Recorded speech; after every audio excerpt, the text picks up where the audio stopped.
Welcome to the regularly scheduled public meeting of April 18, 2022 of the Township of Washington Township Council. Adequate notice of the meeting was given in accordance with the Open Public Meetings Act by the Township Clerk to at least 2 newspapers in January, and this meeting has been posted on the Township Bulletin Board, the Electronic Message Board, WCTV, and on the Township website. Please notify the municipal clerk for any disability requirements necessary for attendance at mayor and council meetings. The fire exits are located through the double doors to your right and through the door on your left. Please silence all cell phones. Salute to the flag. I pledge allegiance to the flag of the United States of America and to the republic for which it stands, one nation, under God, indivisible, with liberty and justice for all. Sue, roll call. Councilman Casio. Present. Councilwoman Feeney. Here. Councilman Sears. Here. Councilwoman Velez. Here. Council President Morgan. Here. Let the record reflect also in attendance Mayor Calamari, Township Attorney Poller, and Township Clerk Witkowski.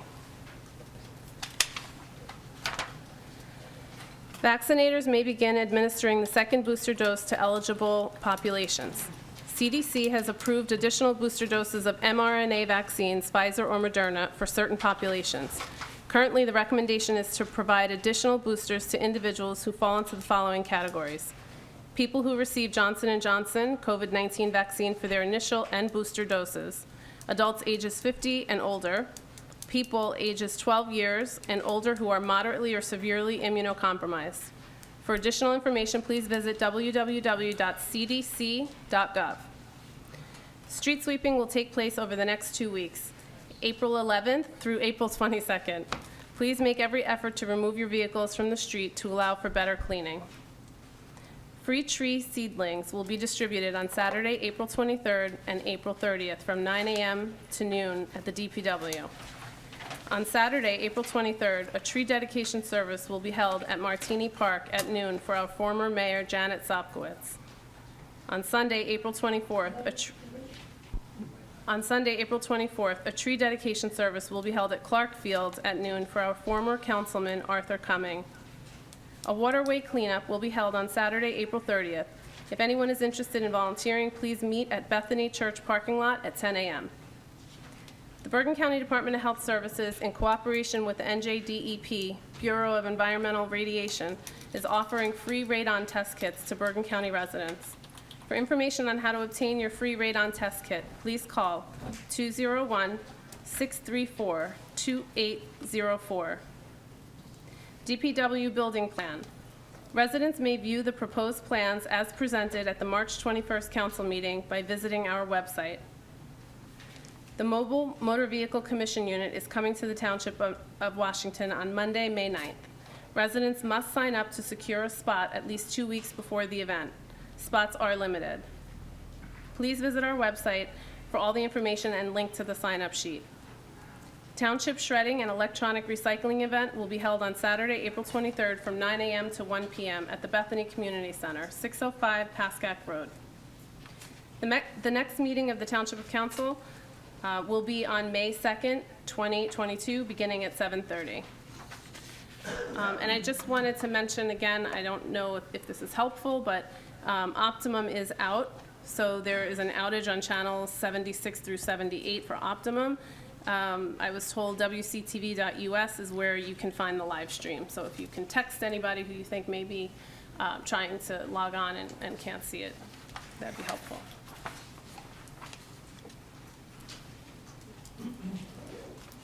Okay. We have a presentation from Senator Holly Schepisi. Welcome. Thank you, and I apologize that I'm keeping my phone on. As everybody is aware, it's raining out, and so I've been on the phone with Suez back and forth to see if they can raise the Basquill gates by the reservoir to try to contain some of the water spillage. So I'm waiting for a call back from their engineers. So if you do live in a flood-prone area, just be prepared because there are flood warnings going off today.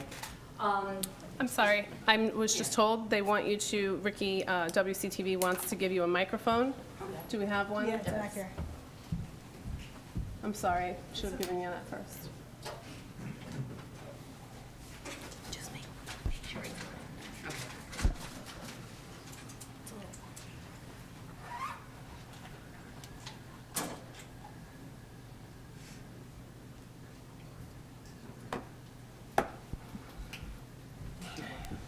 Let's see, yes. Better, much better. So your mayor and council asked me to come tonight and just speak briefly about what's going on with some of the proposed curriculum changes in our schools in New Jersey. A lot of mayors and council have been getting outreach from concerned parents, constituents, asking them to do something. And unfortunately, your mayors and council really have zero say over some of the stuff being implemented in New Jersey in the schools.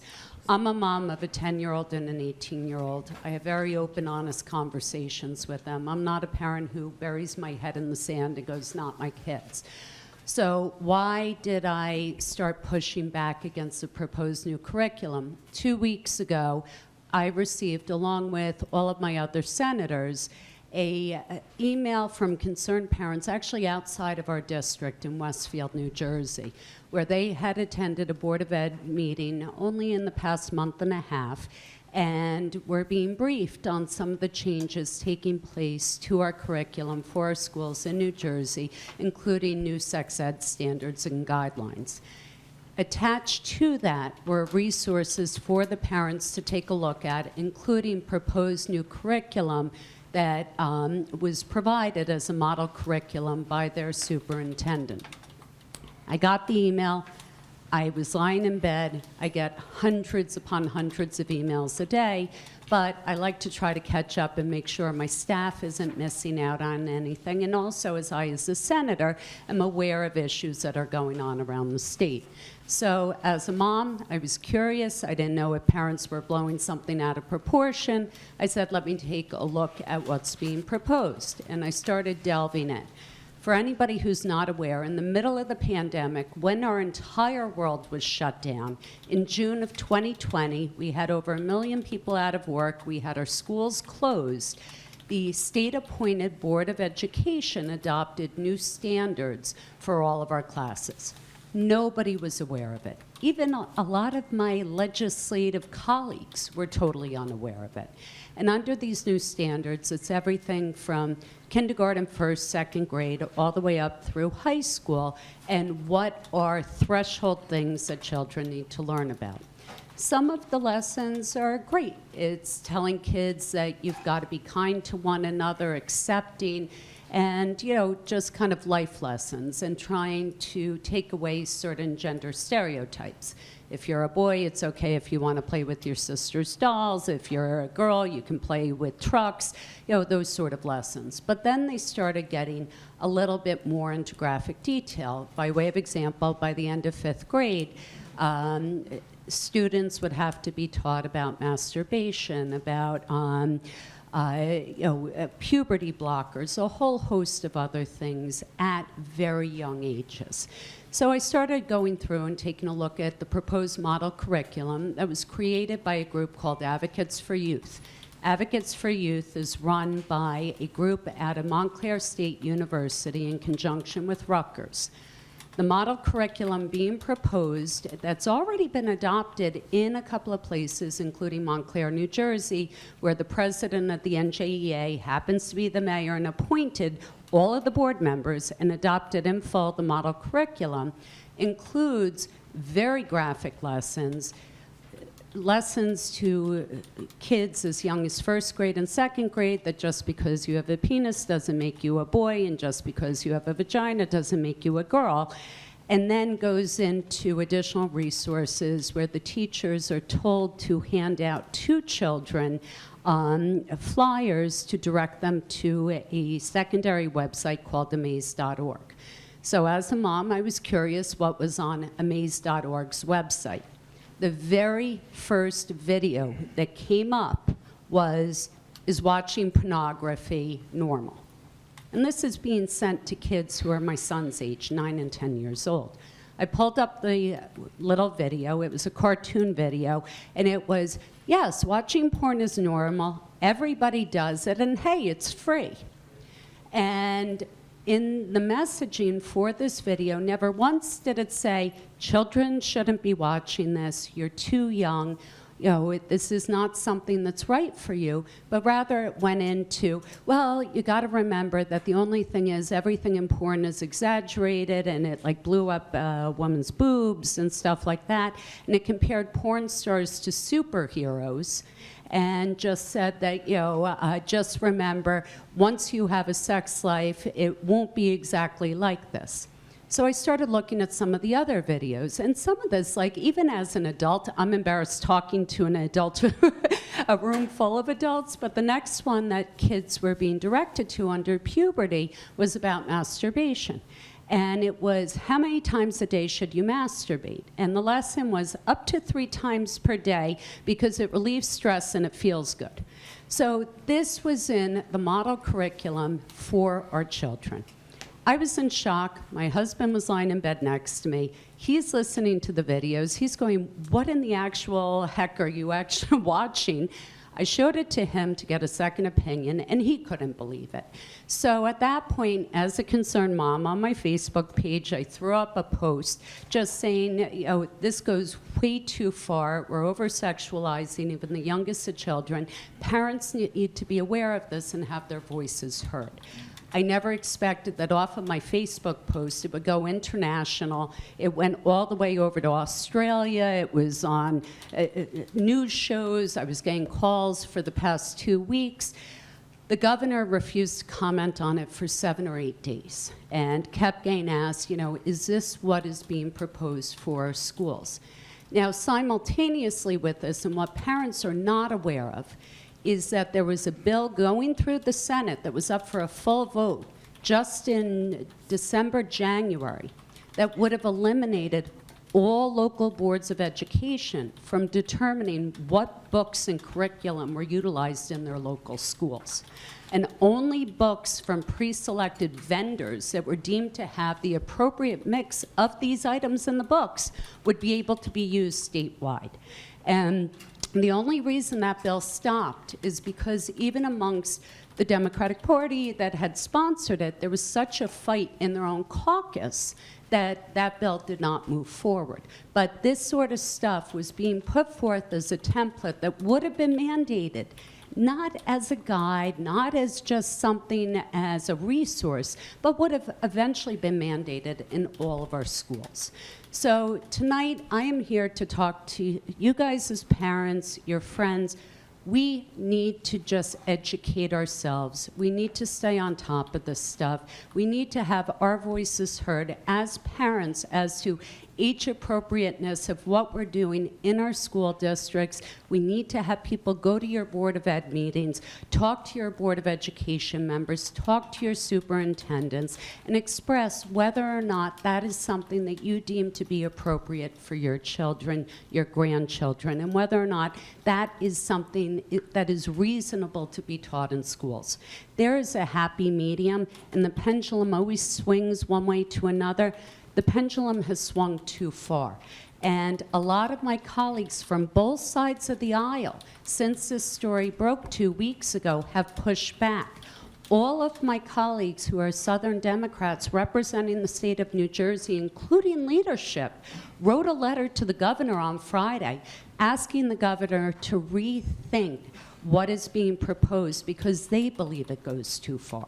So, for your mayor, for your council members, they are here representing the town. They don't have say over the Board of Ed, but they asked me to come and just talk to their residents, let everybody know what you can do, how your voices can be heard, and how to be able to push back to get more to a balanced education. Our children lost 2 years of education.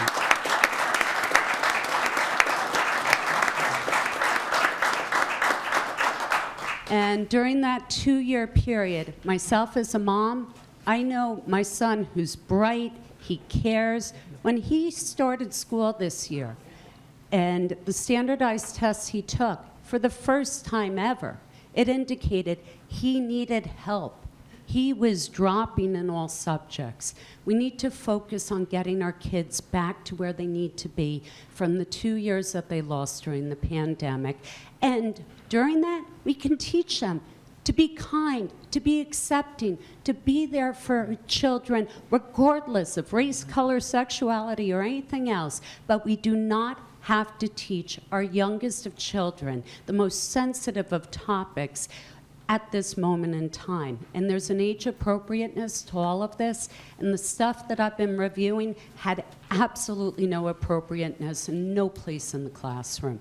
So I'll take a couple of questions that people want, but I just want to brief, everybody and let them know what's going on in the state. Yes.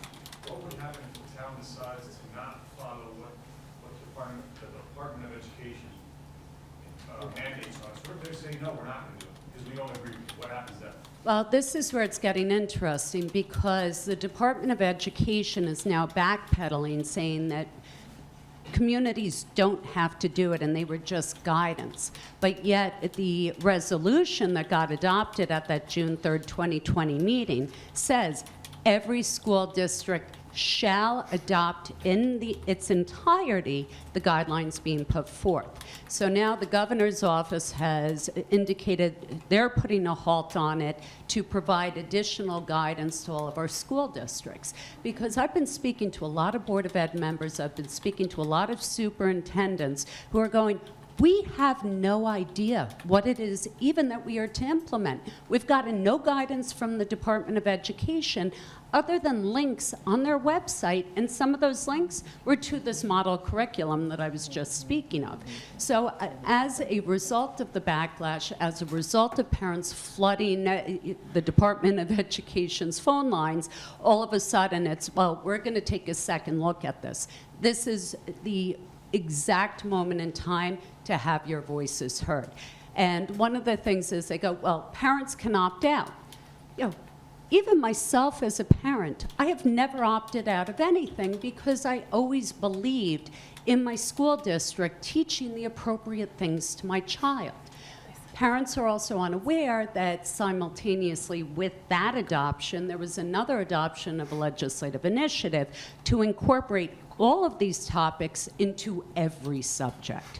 So it's now going to be in math, it's going to be in science, it's going to be in social studies, it's going to be in every single subject that your kid has, and you can't opt out of all of that. So it's kind of like, how much do we want to just kind of flood our kids with all of these topics in every subject, and then have to do supplemental sex ed starting at the earliest ages to also put that on there. So it's a function of really start paying attention. I had never read my own kids like cold read assignments and stuff until he was home with me. I mean, I redid 3rd grade. It was awesome. I read Charlotte's Web. But I also was reading certain, social studies stuff. And if you as a parent start to read some of the social studies that your kids are learning about, you're going to be a little bit horrified at some of the lessons. And so I just impress upon every parent, take a look at what your kids are doing. If you feel it goes too far, go to your Board of Ed and talk to them and start pushing back. Okay? Just a general statement. A lot of what is being pushed down from an agenda standpoint might be bigger than the council's ability to affect or Right. control. But not communicating, not being transparent in the local school, Right. that is within their control.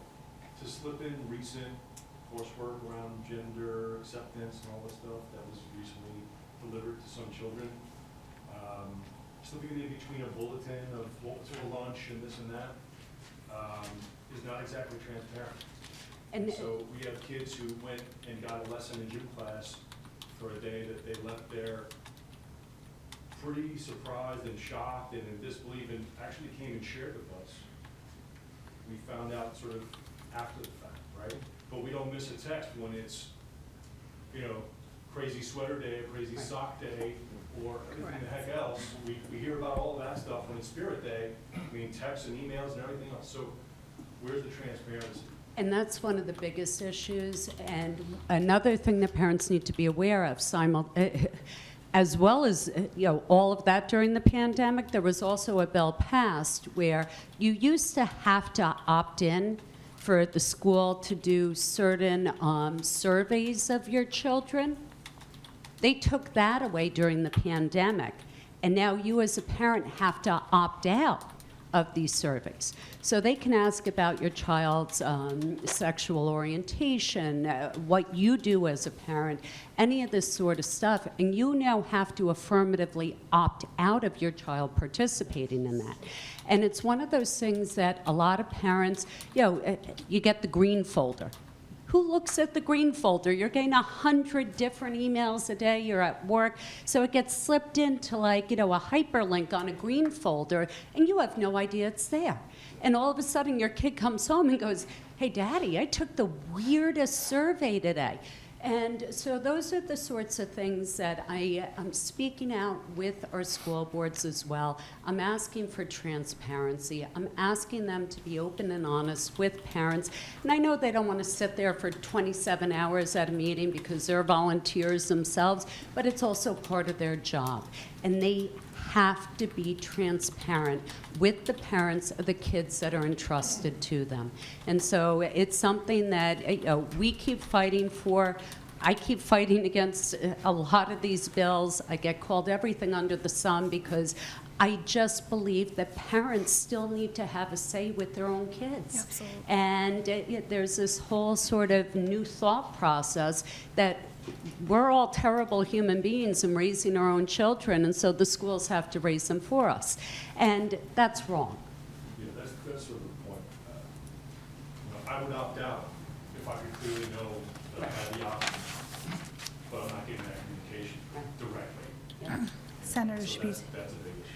So for the opt-out piece, should the parents reach out to the superintendent and say, listen, I'm not interested? Do they have to, because you said it's like a link on the page, because I know you go through all those forms.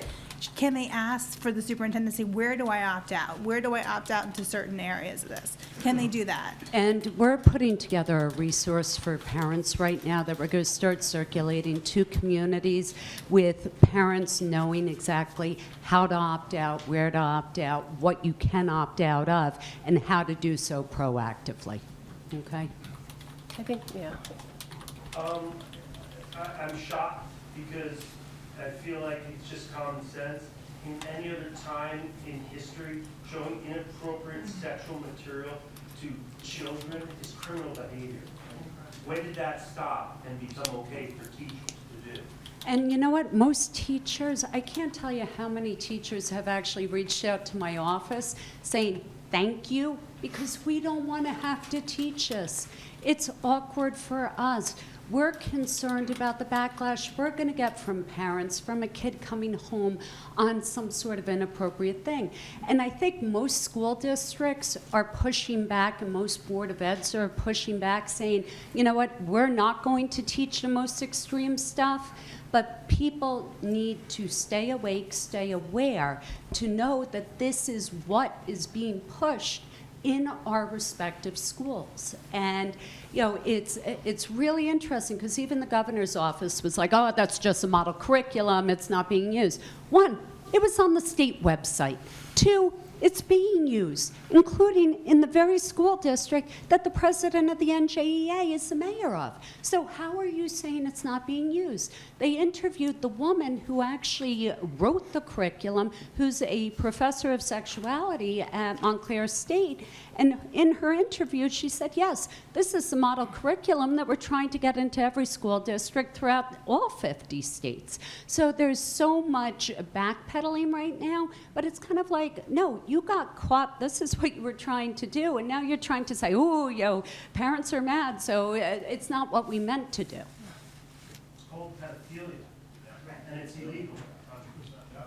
But also think about it, if you had any of these conversations at work, you'd be written up for harassment. And so meanwhile, you can't have any of these conversations in a workplace as adults, but yet we're supposed to be putting it in the classrooms. And that's where I believe it to be just upside down world right now. I appreciate what you did posting it on Facebook, but until politicians start calling it pedophilia, it'll continue. You have to call it what it is. It's pedophilia. It's inappropriate. Well, some of those videos I find to be extraordinarily inappropriate, and I agree with you. And the one interesting part about it, since I actually exposed it, all of a sudden they changed. And the website, if you go to it now and click to follow our YouTube channel, they now have a disclaimer that wasn't there a week ago, So saying, it's not meant for parents to see, it's meant only for the children. and the disclaimer now says, if you're under a certain age, there may be sensitive topics being covered in some of these videos. It's disgusting. I'm curious, shouldn't we leave the decision up to like the superintendent, which we ultimately as voters hired through the school board? And what is specifically our superintendent, what is their views? You reached out to the superintendent? Yeah, the superintendent for the Westwood Washington Township School District, I think, has very little intention of adopting what those model curriculum were.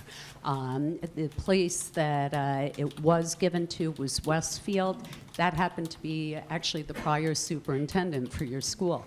And so it's something that you do have to just, reiterate to your superintendent, reiterate to your Board of Ed members that, we just want reasonable things being taught to our kids. Sure. Okay? One thing, what's reasonable to you may not be reasonable to other people. Right. So it should be left up to the educational professionals, not the politicians. Agree, but sometimes things do get on both sides a little bit too far, and it's trying to come to something in the middle. Right. Yeah, There's always- yeah. So first, thanks for coming and speaking on it, creating some awareness around it. The second, besides voting, right, there's something we as parents can do, like here or at school where or resolution or something like that, help raise a voice. Or is it just send emails, like, how can we come together and make something bigger, louder, stronger? And one of the reasons actually that the governor actually took a step back on this is because the number of emails and phone calls going down to the governor's office as well as the State Department of Education. People have no idea about this, but all of the appointees on the State Board of Education who actually implement all these policies, they are not elected. They are bureaucrats who are appointed. Every single one of those seats is currently up.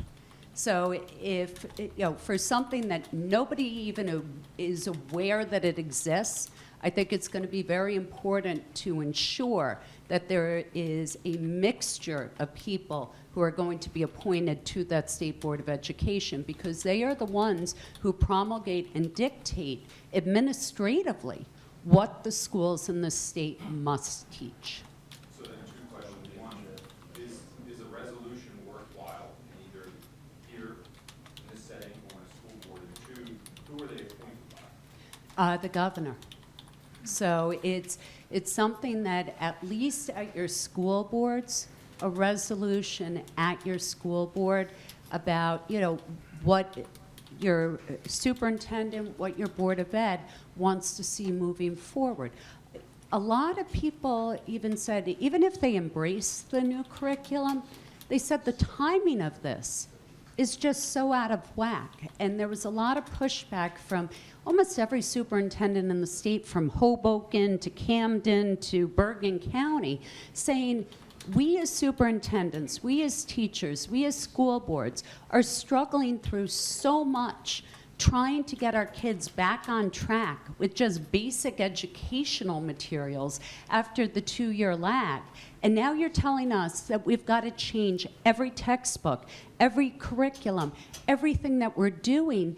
And every couple of months, there's a new legislative initiative to further change stuff.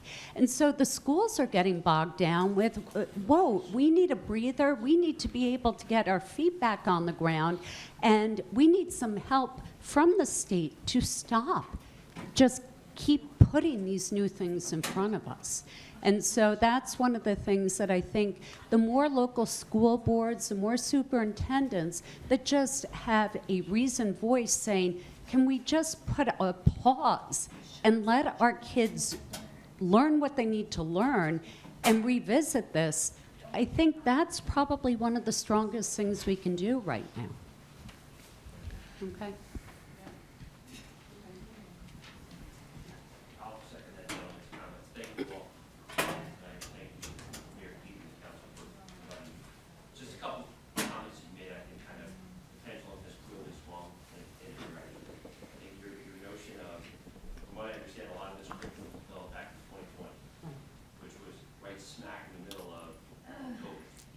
And what we've learned from 2020 to today is we have what's called learning poverty, where we've got it all over the country, all over the state, all over our district. And to your point, we're now focusing on this pendulum rather than reading, writing, arithmetic, social studies, science, days of the week if you're in kindergarten. And mental health services for a lot of our The kids. social, emotional, psychological stuff is all come up as well.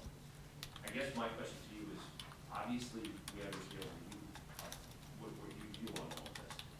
How do we kind of identify the other representatives in the state who are kind of favoring the pendulum and not the reading, writing, and the rest of the things? What's fascinating, and I'm not going to proverbially out them right here, but I have spoken to so many of my Democratic colleagues who are senators representing Bergen, representing South Jersey, representing a whole host of places who have said, we absolutely agree with you, and have called the governor, have called the governor's chief of staff, and have said, we need clarification for all of our schools to understand what they actually need to do, and we disagree at this moment in time with things going so far.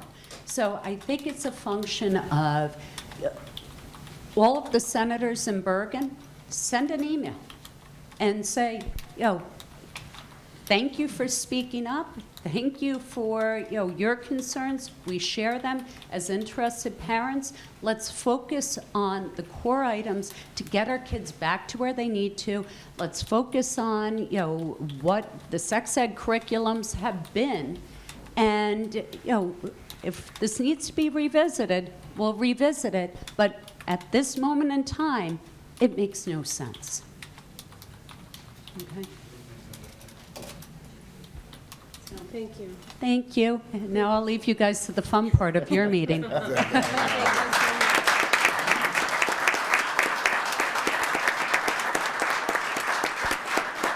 appreciate you. Thank you.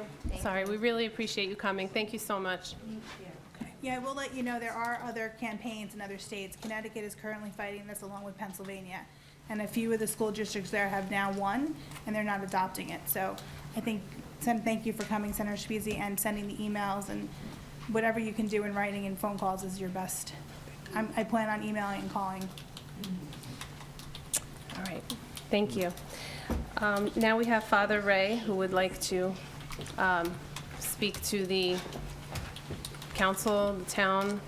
Okay, you can come on up. If you want to speak at the podium so everyone can hear you, or okay. Do you want the microphone? Or do you want the microphone? Would that be better so you can face? Whatever's best. Microphones.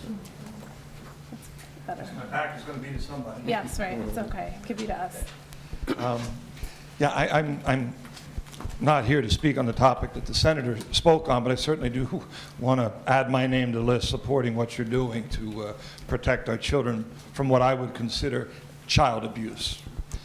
But no, I'm here on behalf of Our Lady Good Counsel Church for two reasons. One, somebody posted on the township Facebook webpage or website, whatever you call Facebook, that Our Lady Good Counsel is closing. I'm here to say we are absolutely not closing. Whoever made that statement, I don't know where they got their information, but I assure you, the pastor, Father Stephen Sinquay, myself, the associate at Our Lady Good Counsel, and hopefully the next pastor, would have heard if this was even remotely being considered. So no, we're financially solid. Our numbers are bouncing back after the pandemic set us back like it set everyone else back. So we are strong, and we are going to get very strong again, I assure you. So please. Thank you. It was very disturbing for some of my senior members when they saw that, and they were fearful. They love their church. I love our church. We're here to stay. All right, so the real reason I'm here is because somebody, maybe the same person, I don't know, but on Easter Sunday had the nerve to come onto our property and begin sticking flyers into everybody's car windshield or into the handle of their car regarding the issue of the DPW buying Charlie Brown property. Now, I'm taking no position on that. I'm happy having the town rent from us. I'll miss the rental income. Let's subdivide. But the real issue is that no one has the right to come onto our property and post flyers of any kind. Okay, we don't permit it for our own people, for issues we believe in, because let's face it, we may all worship the same God, we may all be part of the same Catholic Church, but that doesn't mean we all think the same way. So, in fairness to all of our parishioners, we allow no one to put anything on anyone's private vehicle. And so, to that end, the pastor, Father Cinque, wrote a strongly worded letter, but appropriate, I feel, to the website change.org, et cetera, et cetera. And so just wanted you to be aware of what he wrote. To whoever is in charge, I want to complain in the strongest way that you are out of line to enter our property on Easter Sunday to place a political flyer on the cars of our parishioners. This is church property, and nobody is permitted to place anything on our property without the pastor's permission. We have never permitted anyone to place flyers on parishioners' cars. Also, we do not permit any kind of political campaigning on our grounds. This violates our tax-exempt status. I demand a written apology from you immediately so that I can place it in our parish bulletin.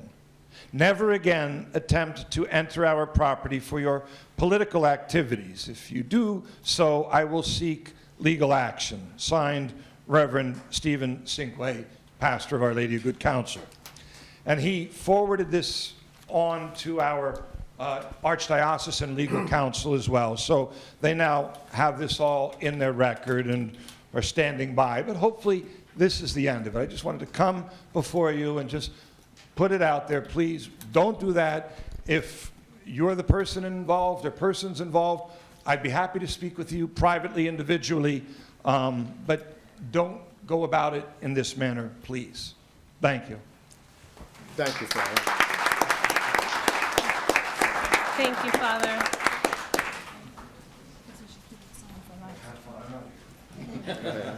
No prayer? I'll go with the praise. Okay. Thank you. Okay. We now have a proclamation from Mayor Calamari and Council Vice President Feeney. Mr. Joyce? He's not here? Yes, he's up there. Okay. Do you have the microphone? Yeah. Okay. Well, yes, please. Jim, you should be honored that all these people turned out just for you to have this proclamation read.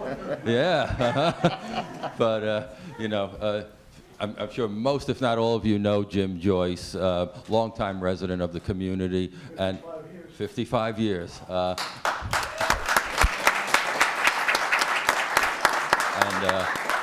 Let me say, he volunteers for everything in sight. With public affairs, he's in on all the meetings, no matter what event, even if, it's not necessarily senior-oriented, he's there for the kids, so everything. So we thought it was the time to issue him a proclamation. So Stacy, I'd like for you and I to read it. Maybe we can alternate paragraphs? Okay, I'll start off. Whereas James Joyce has been a resident of the Township of Washington since 1968, married to Jacqueline Joyce for 61 years, raised his 3 children here, and is the grandfather of 6 grandchildren, 3 boys and 3 girls. And Whereas Jim Joyce is being honored today for the decades he has dedicated to the Township of Washington, is an energetic and tireless volunteer for the betterment of the residents, who has enriched the quality of life in the township, and whereas James Joyce has contributed positively to the Township of Washington, where he has lived for 54 years and contributed in a myriad of ways, and whereas those ways include volunteering with the 9/11 Committee, Town Day Committee, Tree Lighting Festival, Menorah Lighting Event, is the president of the Golden Seniors, president of the Washington Township Radio Club, a retired engineer, a retired college professor from Stevens Institute of Technology, and is an Army veteran, and whereas James Joyce will be celebrating his 84th birthday on May 31st, and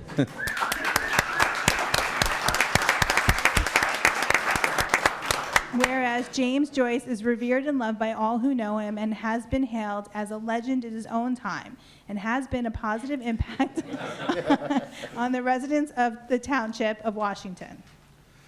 now, therefore, be it resolved that I, Mayor Peter Calamari, and Councilwoman Stacy Feeney of the Township of Washington in the County of Bergen in the state of New Jersey, now proclaim to all assembled here today and to the residents of the Township of Washington to recognize April 18th, 2022 as James Joyce Day in the Township of Washington.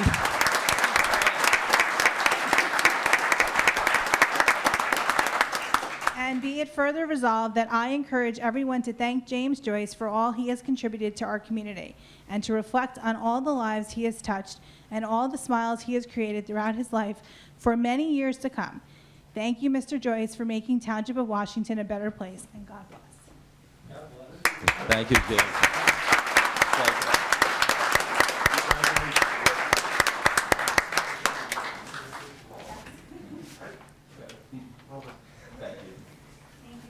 Thank you all.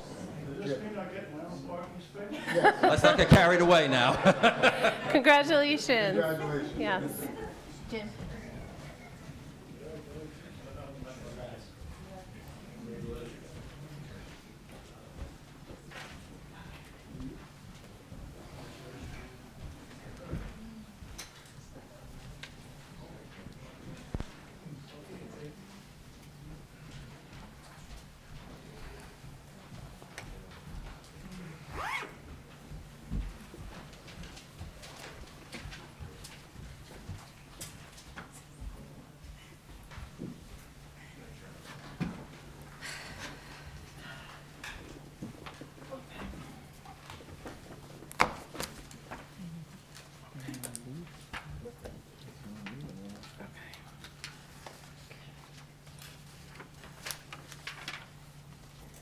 Okay, general public comment. Limits of 5 minutes per speaker. To participate in the general public comment portion of the meeting, please click on the link below to join the webinar. If by phone, *9 to raise hand, *6 to unmute. General public comment will be limited to 1 hour. Actually, we're going to make it an hour and a half tonight because there are so many. An hour and a half to allow the governing body to address other town business. Each person wishing to address the council shall give his or her name and home address for the record, and we ask that only one person speak at a time with a 5-minute limit. Speakers are to direct all questions to the council president. When the speaker is finished with the questions or statements, the council will respond. All members of the public and council are expected to conduct themselves in a proper manner. Any derogatory, abusive, or threatening statement will not be permitted, and the council president will immediately rule such conduct out of order and terminate any further comments. Motion to open public comment. So moved. Second. All in favor? Aye. Is there anyone who would? You would have to go up first, yep. Is this where we should talk about Catholic schools and, After you state your name and address. Paul Imbarato, 191 Linwood Avenue. I'm with my wife Christine. 28 years here in Washington Township.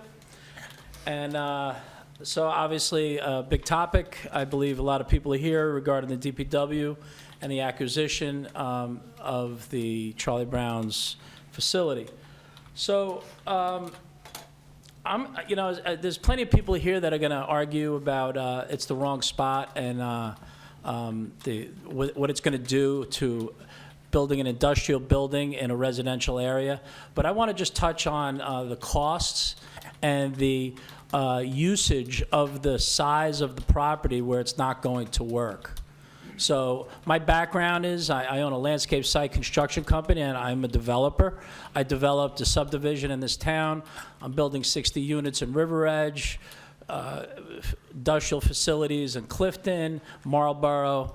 I have a very big tenure in doing what I do. So what I'm going to do here, I'd be more than welcome to, answer any questions. So I went ahead and I finally looked at the site plan yesterday that Carrie and Ivino did, and obviously it's not a full site plan, it's very conceptual, but doing this work and doing these size projects, I'm very aware of being able to give a rough estimate without having full detailed construction plans.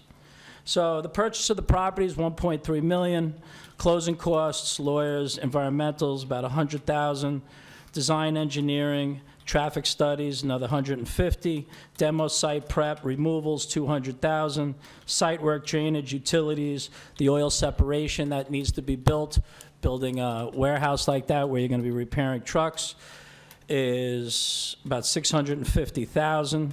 13,000 square foot building at $230 a square foot is $3 million. A salt shed and recycling bins is another $650,000. Paving, landscaping, screening, interior site, just making it clean is about $600,000.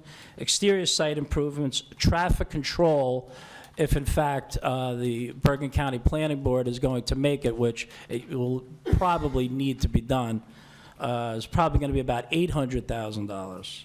And your generator that I saw is probably going to cost about $100,000. So all that together with the land and the building construction, I came up with $7.5 million. Okay, so now obviously I will say that I did not have full construction documents, but this is what I do every day. So I will get more detailed into square footages, and this is something that I did very quickly today. But I also welcome if, in fact, the municipality has a detailed cost proposal over and above the cost of the land for us to review, because this is our tax dollars and we are paying taxes here. That being said, my biggest beef is that, like I said, I've been there 28 years, same spot. I've been walking back and forth from Charlie Brown's. I walk my dogs, pick up the poop in that parking lot, and I know it very, very well. The exact design that is for us to review does not work. The circulation flow for travel and dump trailers, it's not big enough.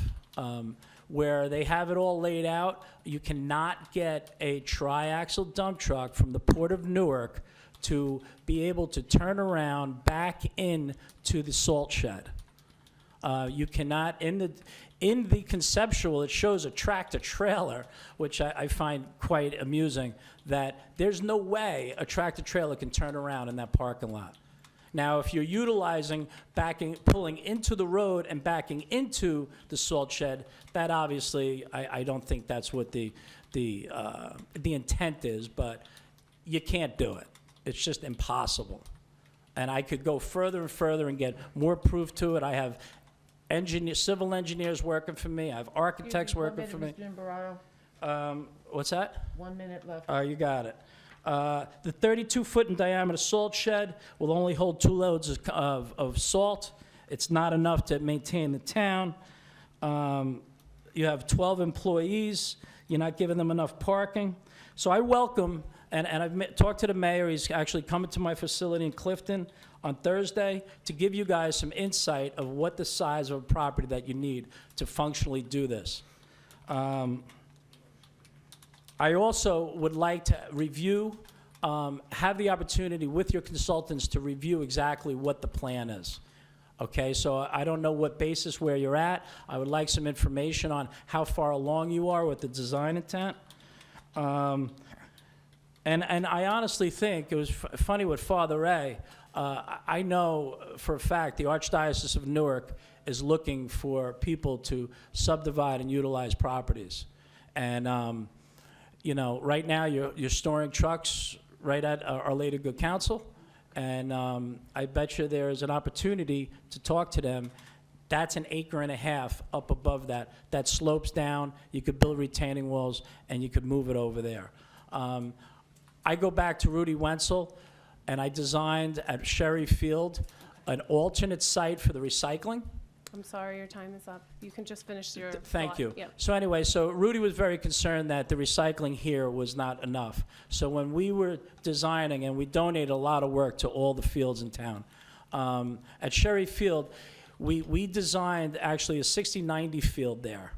And on part of it, on the right-hand side, we put the recycling facility there for the residents to come in and dump the grass and, you know, do all that stuff away from here. Obviously, that never happened, but there is alternate measures to be done. And you know what? Putting an industrial building in a residential neighborhood is not very smart. Thank you. Thank you very much for your time. Thank you. And I hope people will take advantage of coming to our facility in Clifton. And I'd be more than happy to spend time, show you guys this amount of space that you need to put a loader on a truck and to turn a truck around. Thank And you. all the above. Okay, Thank you. appreciate it. Thank you.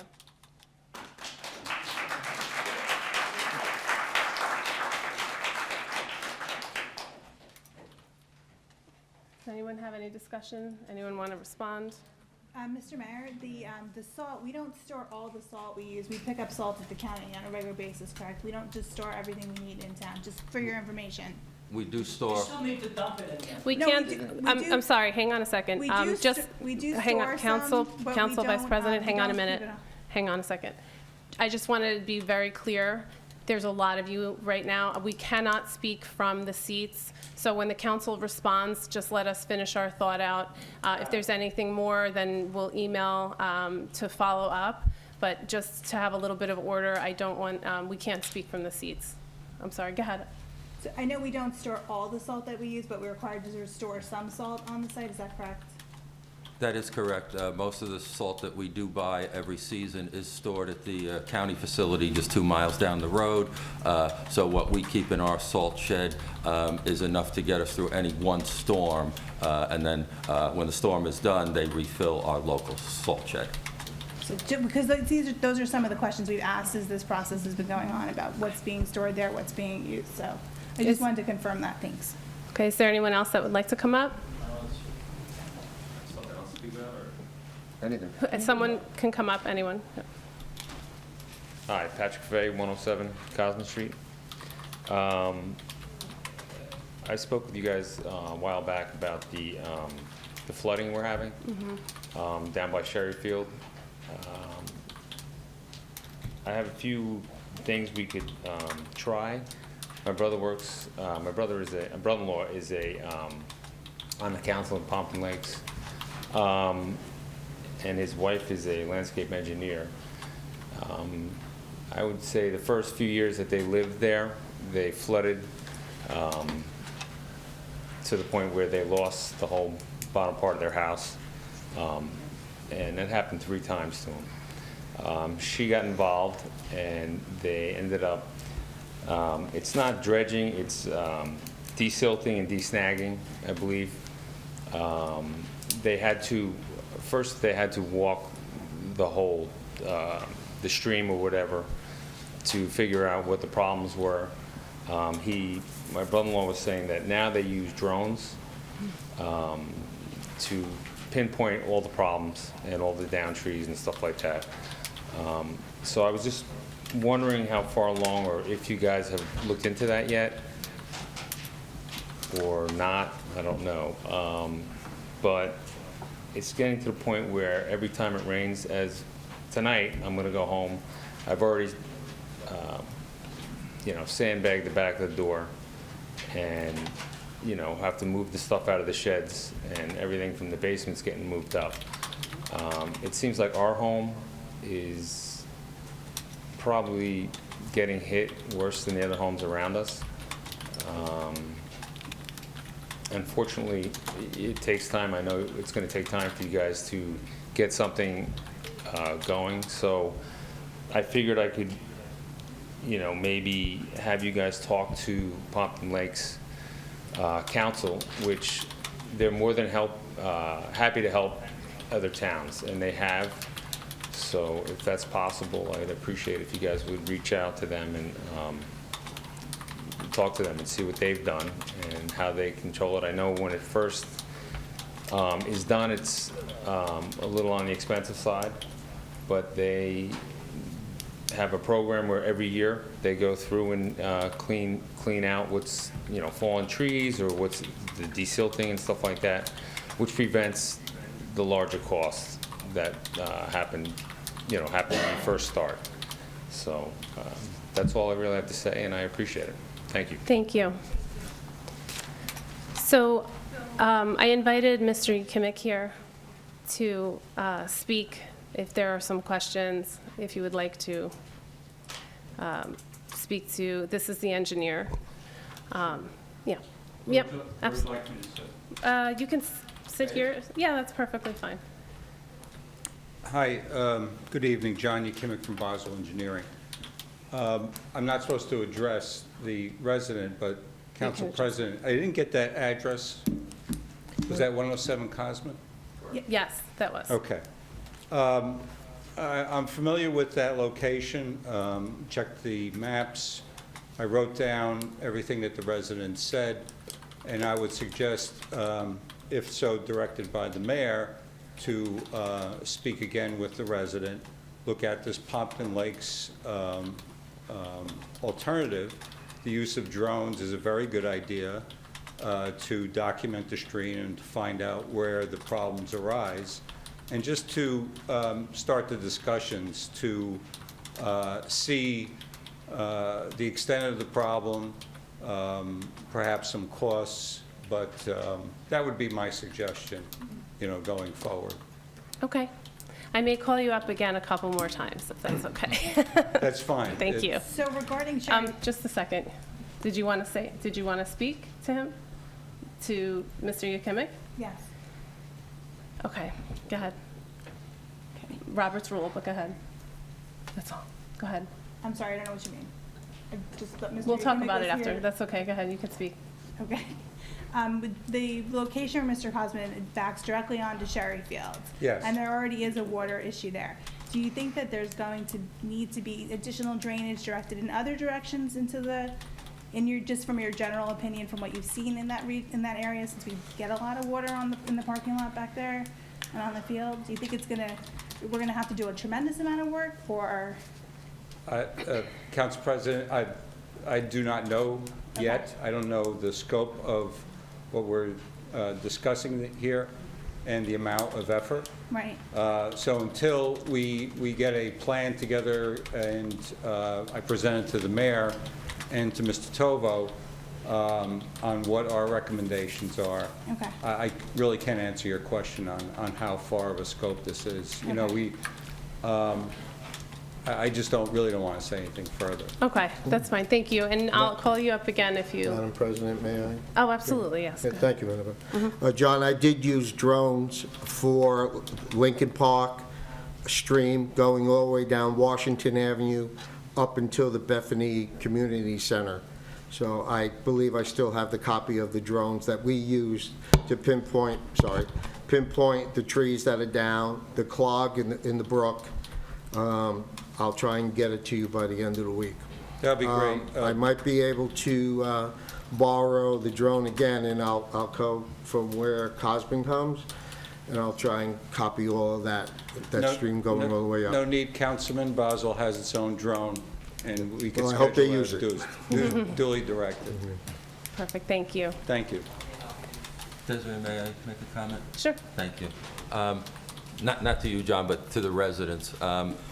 As you know, I've said the past few meetings that my Mayor's Association, this is one of the things we're working on. At last Wednesday's meeting, we meet for about 3 hours.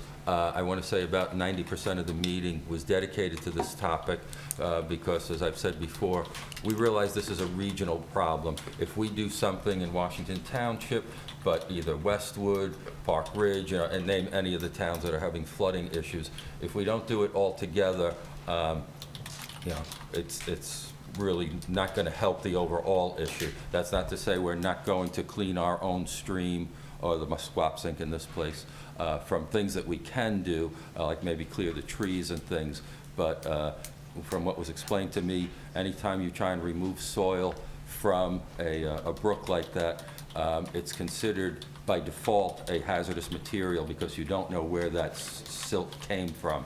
And so the expense to take it out of there, the expense to dispose of it is quite large. And so we were advised that we have to start to reach out to someone like Josh Geitheimer to find federal funds because there was an Army Corps of Engineers study done back in '75, which is the last one. And that was referencing millions of dollars back then in '75 money. So, anyone can do the math. It's been a long time. So, as we all said, we just add a 0 or 2 onto all of those numbers.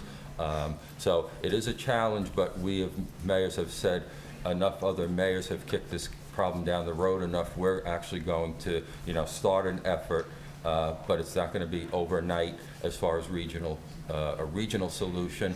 But like I said, we will do what we can to clear out our local thing from the trees down. Any help we can do at a reasonable price that the municipality can afford to do, we will do.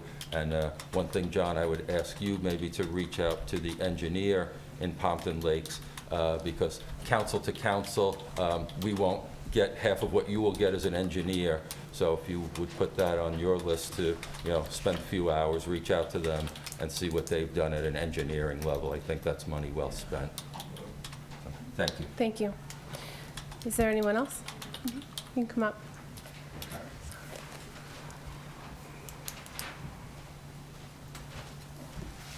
Hi, I'm Jeff Rogers, 25 Woodfield Road. I'm here to talk about an issue with the I'm the vice president on the Washington Lake Association. I want to talk to you about one of the issues. On September 2nd, we had the major storm in town. The Township DPW, there was a blockage at the school path. The DPW cleared it out, pushing all the branches downstream effectively from your property onto our property. And the township property between the school path especially and the lake was full of debris. So every major storm, the debris and tree branches, everything on that stream goes pushed and washed into the Lake Association property, which is wrong. Basically, you're transferring the financial responsibility of clearing the debris from the township because the branches are originating and the trees are passing through the township property into the Lake Association, affecting all 266 members, which is not fair. So I'm up here, and I'm not going to read everything I wrote, but the bottom line is, how is the township going to properly maintain and clear that part of the stream and everything upstream so it prevents it from getting into our lake? Because when you have debris on your property, you can't just leave it there until nature pushes it to someone else's property. You need to take responsibility to move and clean up your own property before the garbage washes onto your neighbor's property. That applies to the township. It applies to me and my neighbors. So what will the council and the township do to prevent this from happening in the future? And that is my question. Thank you. Okay, so I guess you don't have to answer it now. No, but we'll try. We'll try our best, yes. Okay. Thank you. Yeah. Have a seat. Okay. So can we speak to what's being done with DPW? Or? Well, I'd like John to address that also, since it has to do with drainage, assuming he has anything to add to what he's already said. I was with Councilman Sears and Mayor Calamari right after that September 1st storm. We toured the lake. We saw the massive amounts of debris that was at the two dams at the invitation of the mayor. So we are aware of the problem, and one of the items that we talked about was perhaps putting in what's known as either a turbidity barrier or a barrier before the Musquap sink empties into Schlegel Lake. That option is not a regulatory option by the DEP. In other words, you don't need a permit to install one. However, it has to be maintained on a regular basis. And me, as an engineer, I cannot commit to township forces and how often they would have to clean it. But that really is the only information I have that I could afford as an engineer. Some of that debris, you know, to the mayor's point, it's a regional problem. Some of that debris comes from upstream, from Hillsdale. Maybe not a lot of it, but that adds to the question of, or the solution as a regional matter. Also, if we were to install a turbidity barrier to catch all the debris, I'm not certain if we would cause a undesirable effect to the homes that are in that area on, say, Cleveland Avenue, the back up to it. It's possible those backyards could flood, and we could have problems with those residents as well. So we understand the issue as the engineer, and those have been the advices that I've been given to the mayor and to Mr. Tovo. However, any sort of implementation would not come through this office. Okay. Could you explain that mechanism? Is it a catch-all, a dam? You said it had a name. It's a boom. A boom? It's basically a floating rubber net. Yes, thank you. That, try to put a technical term to something simple, but it's as simple as a net. Catches the stuff before it gets to a point that doesn't clog the waterway, basically. Yes, so it acts as a net. It might not look like a net, and it catches the debris. However, you have to, after a storm, you must clean it, and clean it quite frequently. So I don't mean to, kick the problem down the road, but there are certain demands from that as well. When you say regularly, how often? What does that look like? After every storm, Okay. and maybe even during a storm, which could get very difficult. Okay. Do most DPWs, like they go to clean it with a storm? Do they need like a boat, or where would you recommend to put it? They would just, like, you pull it in, or, I don't know anything about it, that's why I'm asking these questions, and I'm sure most people. I don't know what type of equipment DPW has, but you might have to use a boat. You might have, depending on the ferocity of the storm and the forecast, you might have to adjust it for the rainfall that we're getting. So it's a high-maintenance type of item. Okay. And that's just an option. All right, thank you. Yes. I'm sure we're going to call you back up for Thank you. something. All right. Again, we are limiting this to an hour and a half, so I want to get to as many as we can. He's already walking up. Yep, you can come right up. Mr. Getz, you can come up after. Anthony Passanante, 136 Sussex Road. Hey, Anthony. How are you? Good, thank you. So I represent Washington Lake Association, 267 households. I sent some pictures in before. Can we pull those up? Ricky's, yes, we're doing it now. Oh, there they are. Mhm. This is probably better. This is what our dam looked like after Ida last year. Cost us $20,000 to clean it up. And the town didn't want to help us at all. It was spotless up until a week ago, until that last rainstorm we had.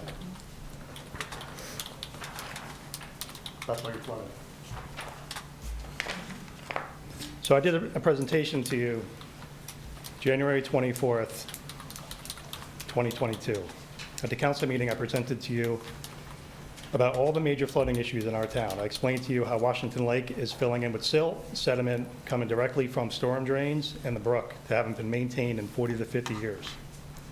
Massive amounts of debris flow from your brook into our lake, clogging up the dams that is causing flooding to your town and massive amounts of damage.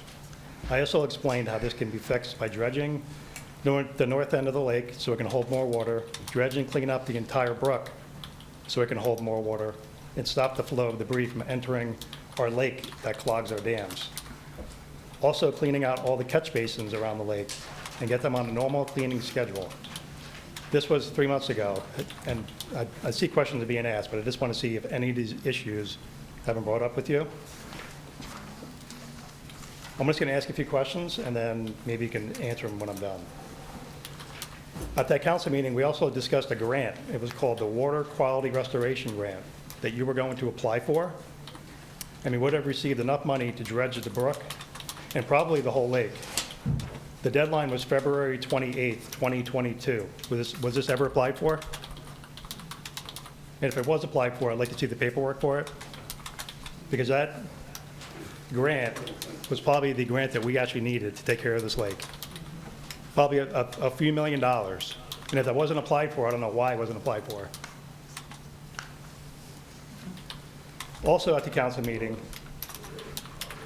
Casio and the engineer stated that the storm drains and catch basins have always been on a cleaning schedule and maintained.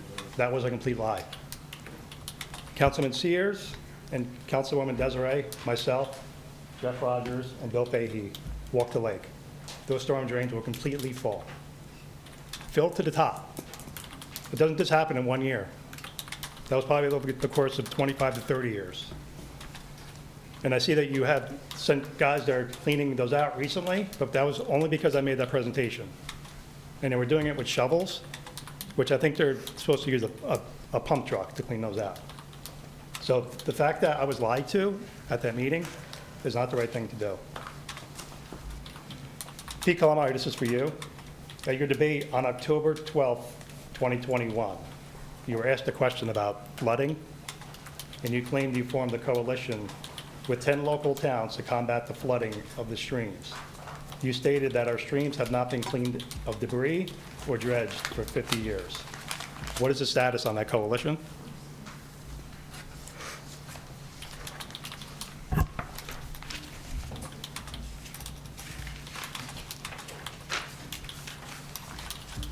This is what a lake looks like right now, after we just cleaned it. And what he's talking about, what John's talking about, a river boom, it basically, they put it at the footbridge. It goes across the river. When the debris comes down, it catches it. Water flows underneath. And you can easily back up a truck down that paved path Excuse me, 1 to minute clean it left. out. When it hits our dam, you know, we got to send little excavators in the back of people's yards and take it out by hand. It's a complete disaster. So what happens is, what happened with Ida was this dam clogged completely. This dam stopped working, and everything rushed over to this dam. That's why everybody flooded downstream, and everybody flooded upstream. Bethany Church, Washington Commons, people on the lake, people upstream, people downstream. And Rob, I'll let you take care of all the upstream stuff, okay? Thank you, Anthony. We can answer what we can now. Thank you.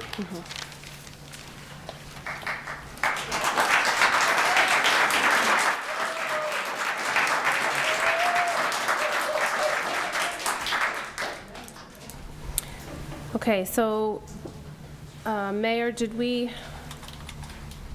when Councilman Sears and I walked around the lake, the basins were packed. We talked to you about it, and then DPW started to go around and clean it out, correct? That's correct. All right, and they were given, I know we had written a list, we had the whole list. Do we have a status where they are with that? Or how often they're going to clean it out, or if they were able to get all of them, do you know? I don't want to say I know offhand, but I will make a note and supply Anthony with that information, and the council, obviously. Okay, so I need you guys to just keep it to as quiet as you can so that you can hear the responses. Council President? Okay. Sorry. Okay. Council President, I believe they have 2 left that they went and got a power truck from Emerson to blow them out. And according to Mr. Lawler, they have all been cleaned except the 2 that they needed the truck. So, Okay. at this point. And I do actually They have, have those scheduled. just a second, I do have the list here of everything that we had identified on that day and what has been done since. They did go through it all, what they did with it, treated it with powder, it looks like flow good. What wasn't good, they fixed, they flushed. So all of it is done. This is as of April 4th that it was received with the township clerk. I'm sorry, what did you say, Council? Nothing. Okay. So how often then, Mr. Mayor, are they expected to come and to continue to do this? Is it going to be after every storm? Is it, what is it, or before a storm? Like, what are they, do you know what the? I have to check with the department on that. Okay. Honestly, don't know the schedule offhand that's been set by them. Okay. So the second thing, the second question you asked, you said that you felt lied to. Was it Mr. Yakimic, or were you the engineer that he is speaking of at that meeting, or I'm not sure? Yes, and And Dr. Cassio? Okay. Is there any response, any comment?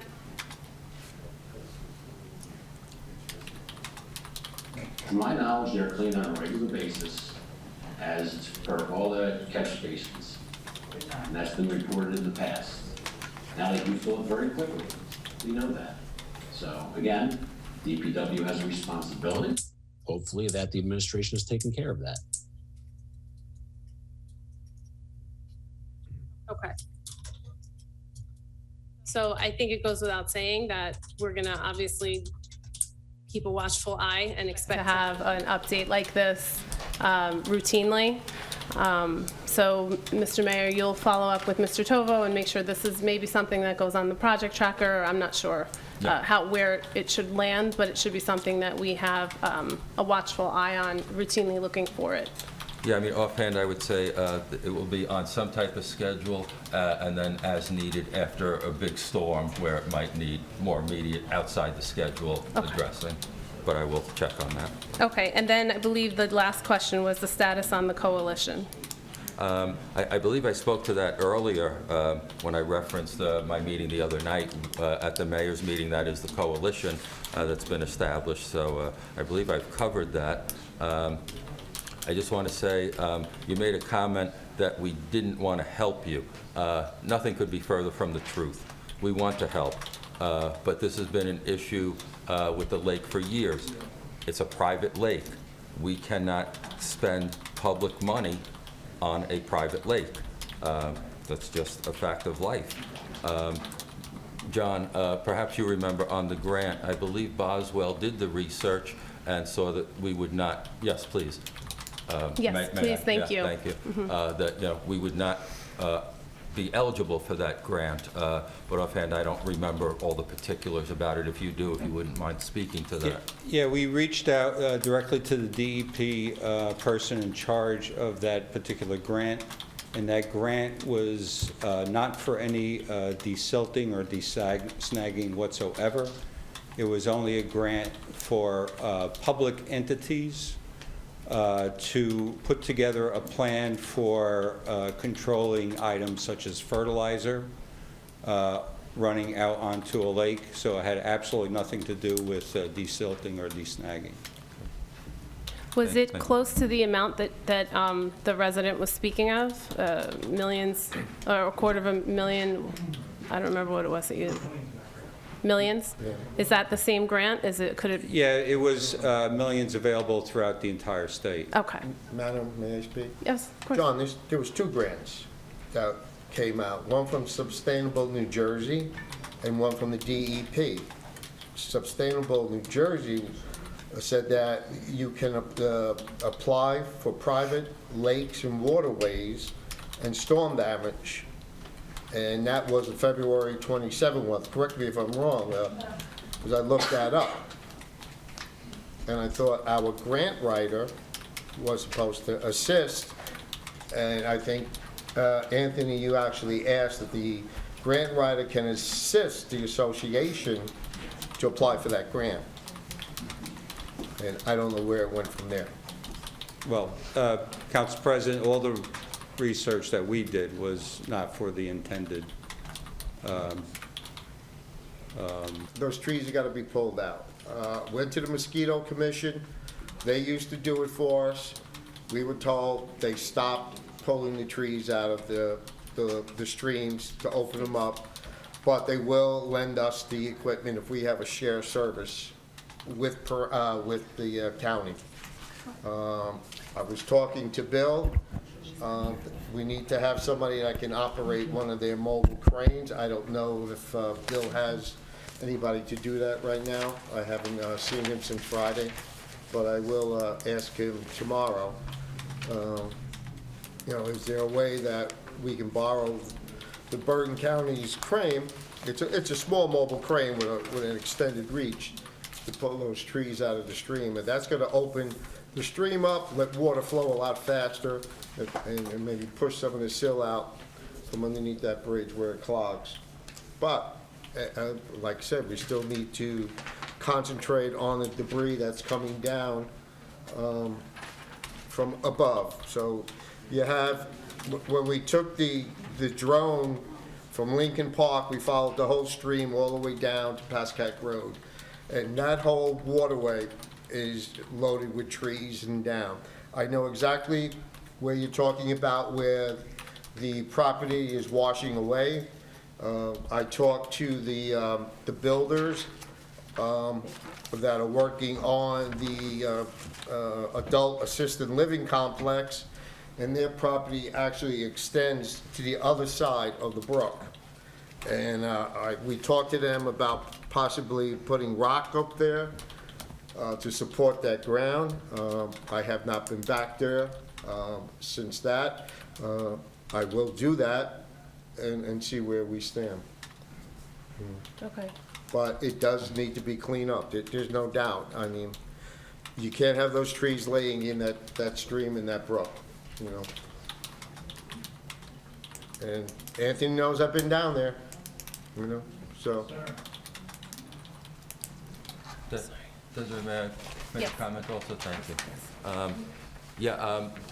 Believe it or not, a drone was on my and the administrator's list to ask Boswell about, so I'm happy to, John said just this evening that they either have one or have access to one. And, you know, John, I'm going to ask everyone to please quiet down a little. I'll ask your opinion. Is it something that Boswell can do to drone the whole Musquappsink in town, look at least the trees that are in the brook, and give us an approximate work effort that it would take to clear them out? Yes. Okay, thank you, John. Thank you, Mr. Mayor. Yes, thank you.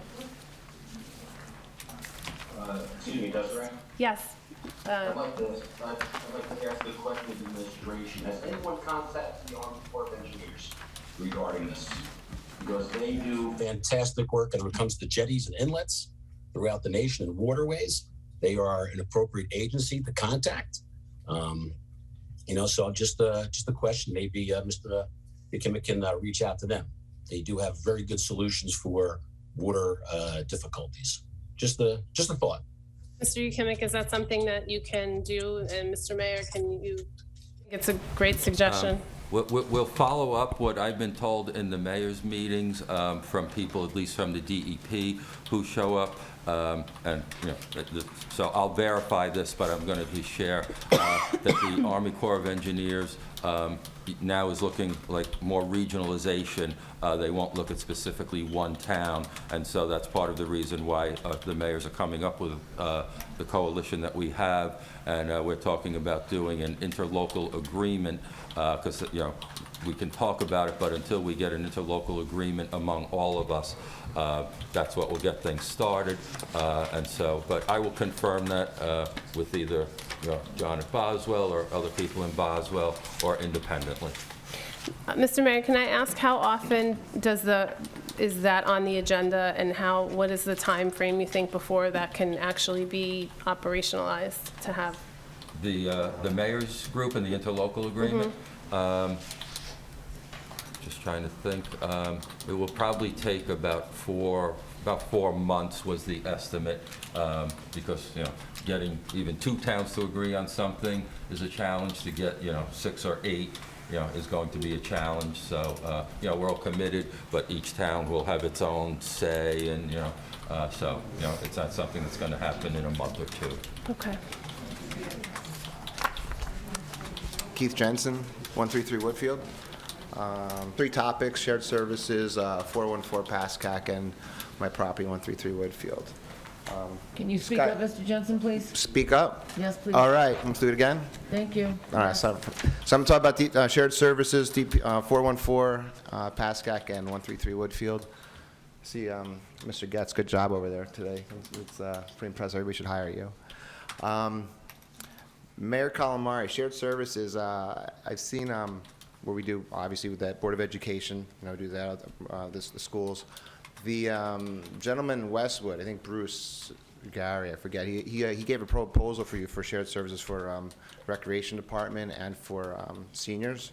I was wondering if that's been shared publicly, and if not, can you at least share it with the rest of the board so they can look at that? Because he was saying it was pretty strong. I don't know what it was. It sounded very interesting, especially from, well, both the rec side and the seniors.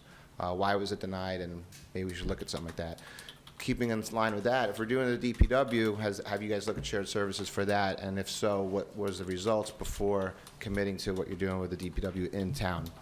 Dollar amounts, what other towns you spoke to, why you chose not to go that route.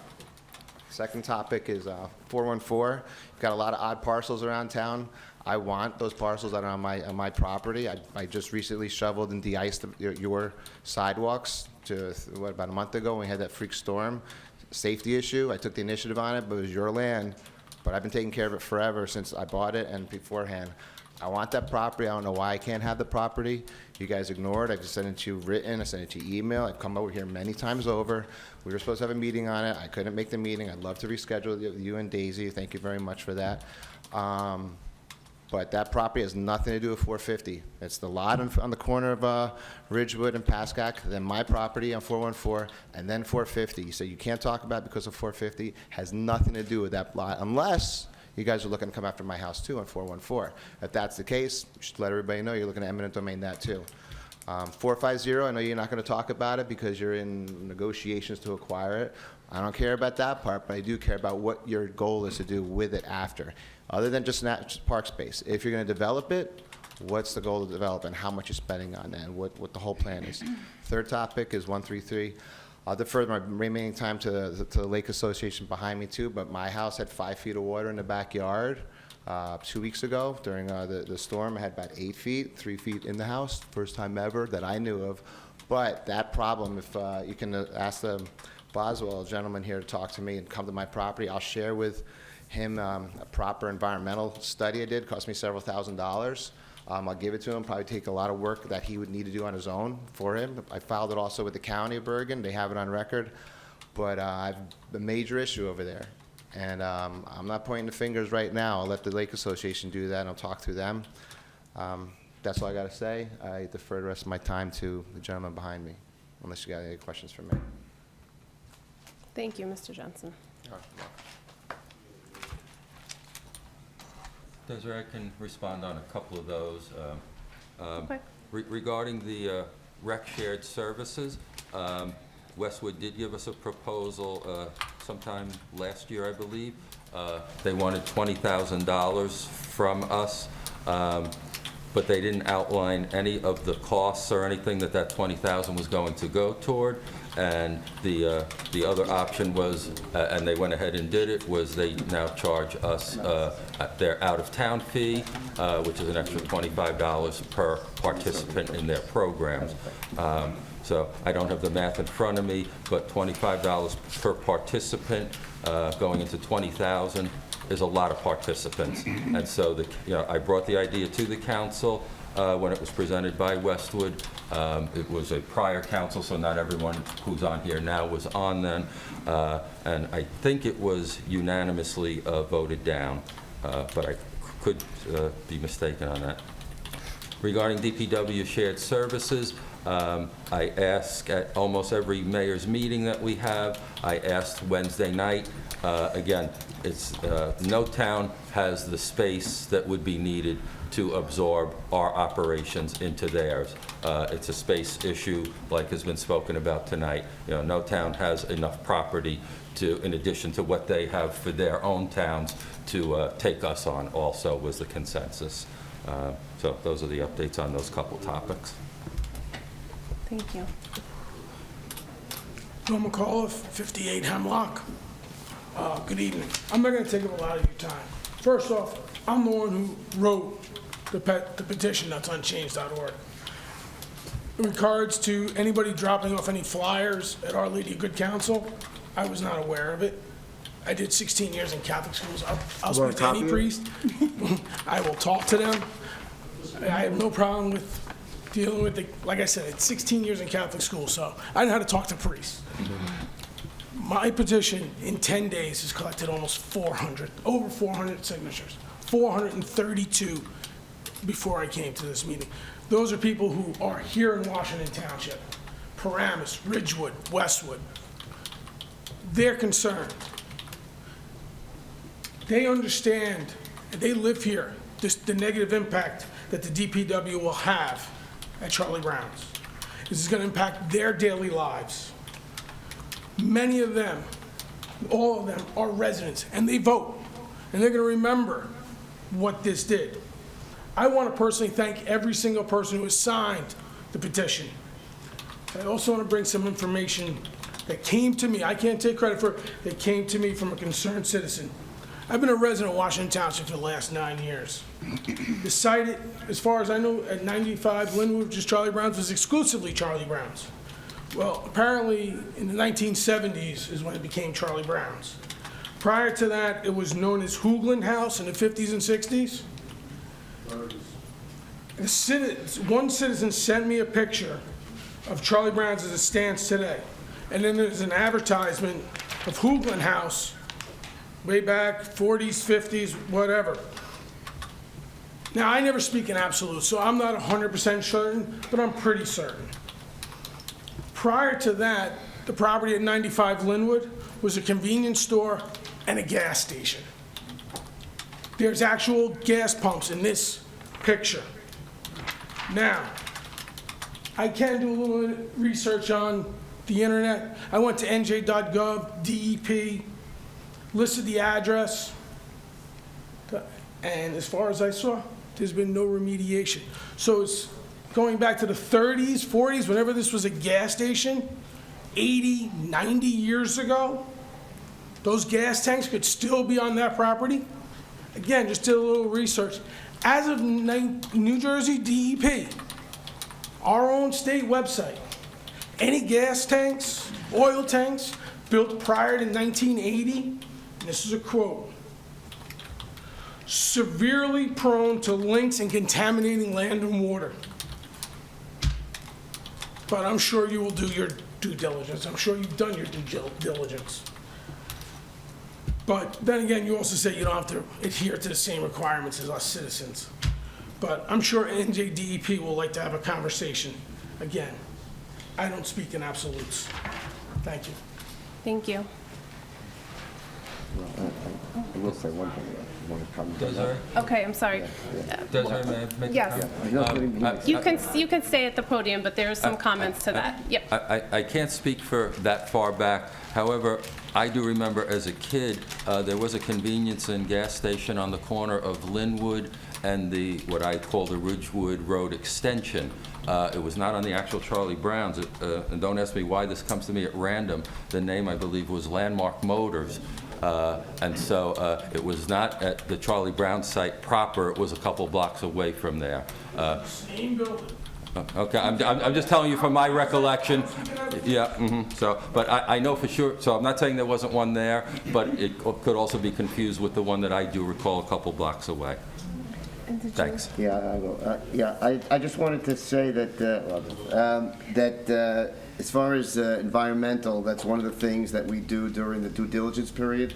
We hire an environmental company, and they go in and do full testing. If there's any indication of any environmental issues after during phase 1, they would do a phase 2. We have the right to get out of this property if we want to get out of this property based on anything that we find in those investigations. So it's contingent upon all environmental clearance being part of the due diligence period. I just wanted to get that. And I will say I was asked by the council president to say this. I wasn't going to get into it, but disagree with you, Mr. Getz. You're referring to the wrong statute in terms of the limitation of time period. The statute that you're referring to about the resolution has to do with when you have a closed session, you must have the resolution, but there's a specific provision that the governing body just regularly can limit and control the amount of public participation as long as they allow public participation. Now, the council president did indicate, and rightfully so, that the thought process was to try and get as many people up as possible, and on her own, she has indicated now that the limitation is not here so that everybody can speak, and there's not going to be that kind of a limitation. So just wanted to get that out there. I wasn't going to get involved with that, but the council president asked me to comment on that. But the DEP, we'll be doing it ourselves. We have a licensed site plan, an LSRP, that does that investigation. So we make sure that if there is something there, we control getting out of that deal if that's there. Thank you. Thank you very much. Yes, go ahead. Sorry. Julianne Lipnick, 184 Finity Place. As a member of Lake Association, Anthony, thank you, and the guys with you for a wonderful presentation. It was incredible. First of all, I'm living here almost 40 years. I know in recent years we've had robocalls, street closures, what have you. What happened to them? They go away, we don't do them anymore. Today, I left my house to go to Hillsdale, ShopRite. It took me almost an hour to get home from Hillsdale ShopRite, right across the street at the shopping center. Ridgewood, Pascack's closed, Finnerty is bumper to bumper, Devon's bumper to bumper, no robocalls, nothing.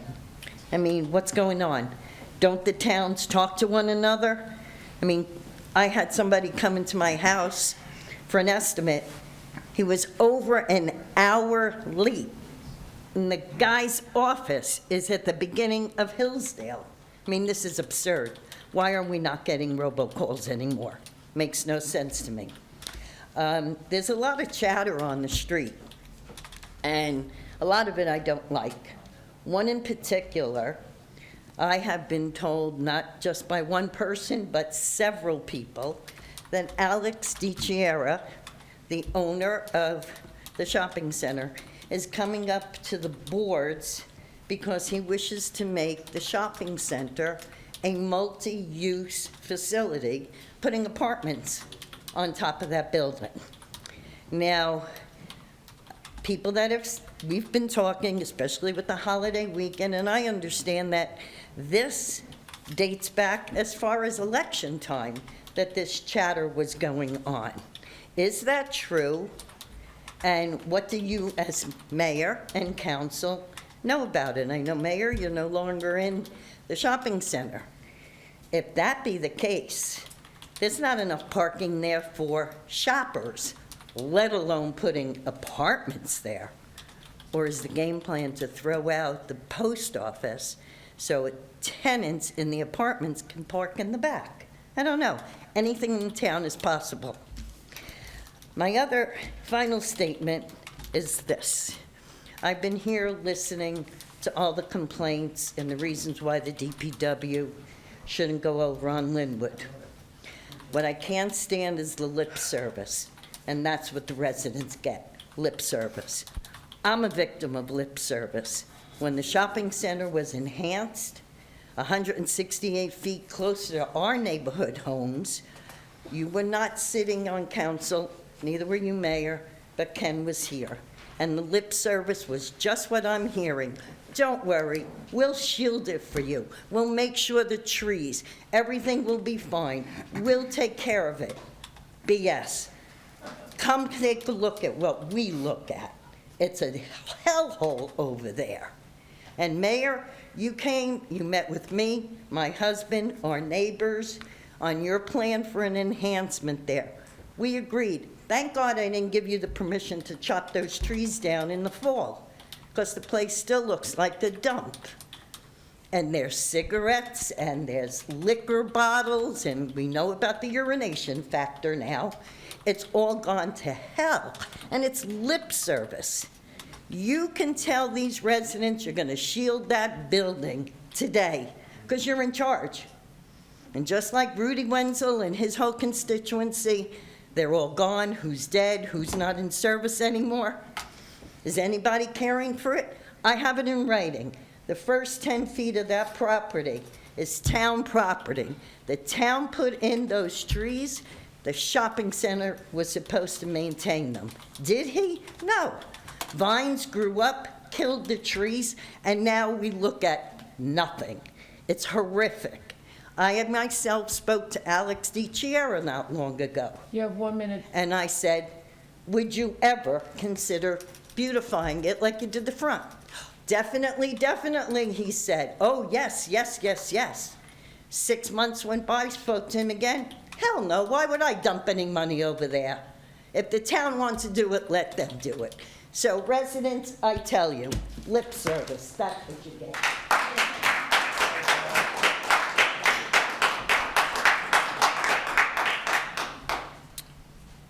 May I, Desiree? Sure. Okay. Thank you, Mrs. Lipnick.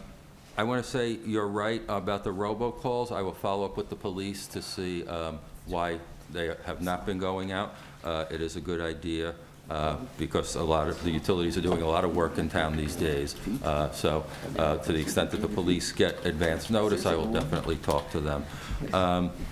I've heard this, I'll call it rumor for now, about apartments on top of the shopping center. That rumor comes and goes every few years. To my knowledge, there is no application in front of any of the boards, nothing official or even unofficial on that topic, to my knowledge. And, you know, all due respect, I just want to point out, you said you didn't give me your permission to chop down those trees. I would not need your permission to chop down those trees. They are on town property. But you asked. Yeah, but I didn't ask for permission. I just asked for your opinion about it. I didn't ask for permission. Thank you. Okay. Anyone else have anything? Okay, come on up. Yeah. Sorry, I didn't see you. You'll be next. I'm Bill Fahey, 29 Sussex Road. I'm also a trustee of the Washington Lake Association. I think it's pretty obvious from all the comments we've heard about flooding in the town. We have a watershed problem within the town. It's not just the lake, it's the streams feeding into the lake, it's the water leaving the lake. If you go by the high school, there's a major tree that's been down since Ida. It's still across it. I believe the school came in and cut off a big chunk of it so they could walk through there. The stream is clogged coming in. The debris falls into the lake. The lake is just a holding basin for this whole Muscupsing Brook watershed. The debris accumulates in the dam, backs up. We pay to get the debris out. It floods out. It's flooding people downstream. It's flooding people upstream. Been here, a resident for 30 years. As long as I've lived here, there's been flooding down around Cosman, been flooding by Sherry Field. The lake's filled up with debris. There's never been a proactive step taken from the town. instead of reacting every time there's a flood, there's a storm, that we have to spend money, I wish that someone would take a proactive approach and start dealing with it before it becomes a problem. And it's just not happened in 30 years. I'm hoping that this council will be the ones to take the proactive steps and solve the problem once and for all. I don't care about Westwood. I don't care about Hillsdale. I care about Washington Township, and that's the problem we're talking about. The stream, the brook, whatever you want to call it, it's clogged. The debris coming out of the water, some of it's on township property, some of it's from private residents. It accumulates in the lake. We have to pay on a regular basis to have it removed. That is just not fair. If we take a proactive step, this would be solved. And we're talking about 4 months with the Mayor's Council. That brings us right into a hurricane season. So next hurricane season, if one comes, we're going to be right back to where we were in September of 2021. Nothing's been done, and it doesn't sound like anything's going to be done in the near future. We're talking about another $20,000 that the association's going to have to spend. And that's just not going to fly with those residents. So I would like somehow for this council to take a proactive approach and stop the problem instead of reacting to flooding in the middle of the night. The fire department comes out, does a great job. The DPW comes out, has to address what they have to address, and all those efforts are great. But they're making all those efforts because no one's done the effort on the front end to prevent it from happening to begin with. Thank you. Thank you. We're going to take a 5-minute break. We'll be right back, so you can stay, you can come, whatever. We're just going to break for 5 minutes.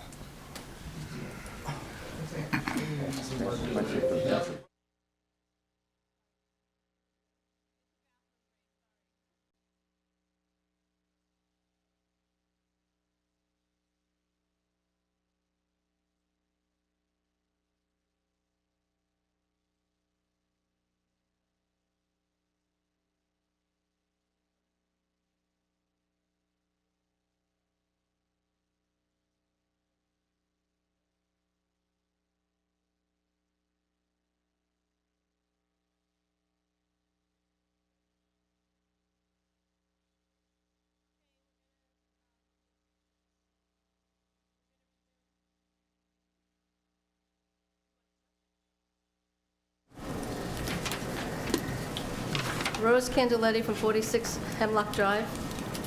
First, I want to make a statement about, I went to the town on April 11th and submitted an open request for printed emails and for minutes that had anything to do with the DPW. The response I received was, my request requires more time, and I was given a date of May 18th to receive these emails, which is 5 weeks later.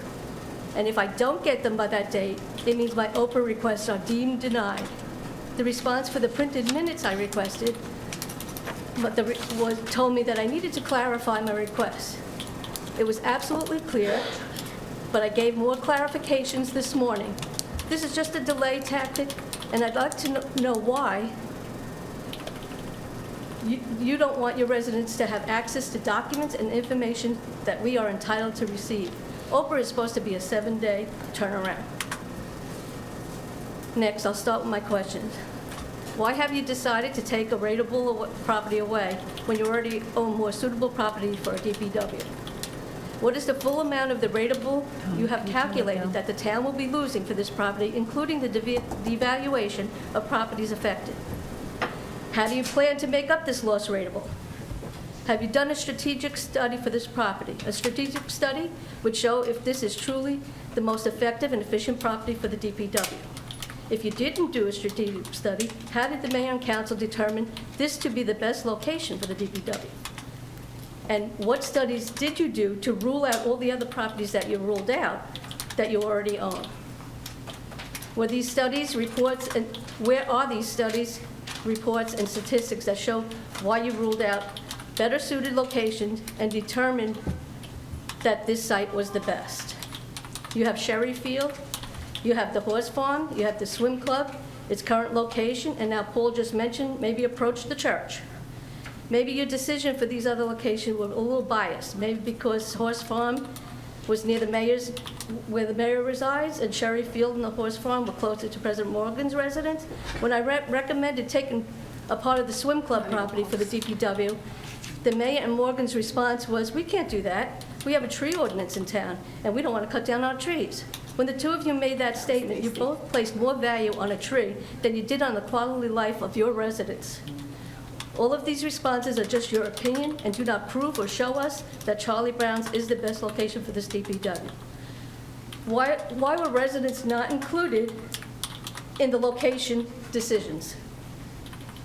And now I want to know, have any of the following studies been done for this location? A logistics, a strategic, traffic, safety, noise, pollution, and environmental? And if they haven't been done, when will they be done? Will they, or when, and when? And when will they be made available for the public to review? Will they be available to the public before you proceed to purchase Charlie Brown's property, and not after the fact? The mayor said before that he had no one to merge with, or no one's approached him to merge with earlier. Well, I went to the Mayor and Council meeting on April 6th. The Mayor of Paramus made a statement at the beginning of his meeting, because many of his residents were upset, and said that he has been approaching our town for years to merge our DPW with theirs, and that they would handle it, but our town has turned him down many times. If we did that, there would be great savings to our town, and that would solve all your issues with the location of your DPW. He did say that the mayor of our town isn't willing to listen to his own residents, so there's really nothing he can say to our mayor that will change his mind. He said he would never take away a rateable property to put a DPW. He didn't think it was a good location for a DPW. 1 minute left, Mrs. Candelaria. Jesus. He also said he would have notified his residents and not blindsided them. So merging is and was another option for you. So why not merge with Paramus or any other town that wants to merge? Like I heard Westwood wanted to merge with us as well. Does the county require the township to do any studies before we put a building up on this road? If so, which studies do they require? When will they be done? And when will they be made available to the public? At the meeting, at the architect, you said that you would be lining up the entrance of the new building with Highland Avenue and putting a light there. Did you apply to the county for a light to put there? Did you get county approval for that light? If not, how can you tell us there will be a light when it's not your decision? The best locations are Sherry Field or the swim club. They could move the ball field to the new swim club recreation property. At these locations, the DPW would be the least daily impact on residents. Their quality of life would not be drastically affected every day like ours will. I'm going to let you finish your thought, but your time is up. But go ahead. Thank you. It will also have less impact on the traffic and safety issues. Use the current or you could use the current DPW's location. Residents knew it was there when they bought their home, and they should be overjoyed to know that they will be getting a new, prettier DPW, as President Morgan likes to say. The property you want to put the DPW on is not more suitable than the current property, and it will remain in the center of town where it would be more efficient. Plus, you will be saving a rateable property. Thank you. Thank you. So I just want to speak to a couple of those things. I'm not sure about the Oprah. I don't know anything about that, but I will ask myself. I'll wait to hear an answer for that. Write what you said. Okay. As far as the tree cutting down, I did speak with Mr. Snyder, John Snyder for Pascack Press. They're putting a revision in there. That was not my statement. That was Council Vice President Feeney who mentioned the tree cutting with the mayor, not me. So no, that was not me. It was in the Pascack Press. I did read it. He is going to revise that. Tree cutting. I didn't say anything about tree cutting. No, when you talked about, you just said about the trees being cut down or something in a certain area in the... I didn't know. That was... By the pool. Yes, you just mentioned that. You just mentioned it about, you said... Okay, one person at a time. What you just mentioned, you can go back and read it. We're not going to, I won't go back and forth, but read what you just said before about the alternate sites, I think you said by the pool property. Oh, yes, And- okay, I'm sorry. Yeah, that's Okay, I'm okay, sorry. no worries. That was yes. misquoted as well as Council President Morgan in the Pascack Press. So John Snyder, who writes for the press, is changing that because that was actually Council President, Vice President Feeney and the mayor who mentioned about the trees and not wanting Not to you. preserve them, Okay. not me. Okay. Also, to make a correction, just so everyone knows, I do not live anywhere near Sherryfield or the horse farm. I am actually on the Lake Association myself. So I live on Colonial Boulevard. So it has no bearing It's on where the Ridgewood Road that location. goes down, where the trucks would have to pass. Right. No, I'm not. Big trucks pass by all the time. Colonial's like a highway. So, yeah, no, it has no bearing on that. I just want to clear that out. Again, the strategic study, I'm going to leave that to the mayor or whomever wants to speak about it, if they know about it, but those are my comments. Thank you. Yes, you're welcome. Does anyone else have anything that they would like to? I do, Desiree. I apologize because I couldn't write as fast as you were talking. I don't have a good shorthand. I have the questions in writing, you want them?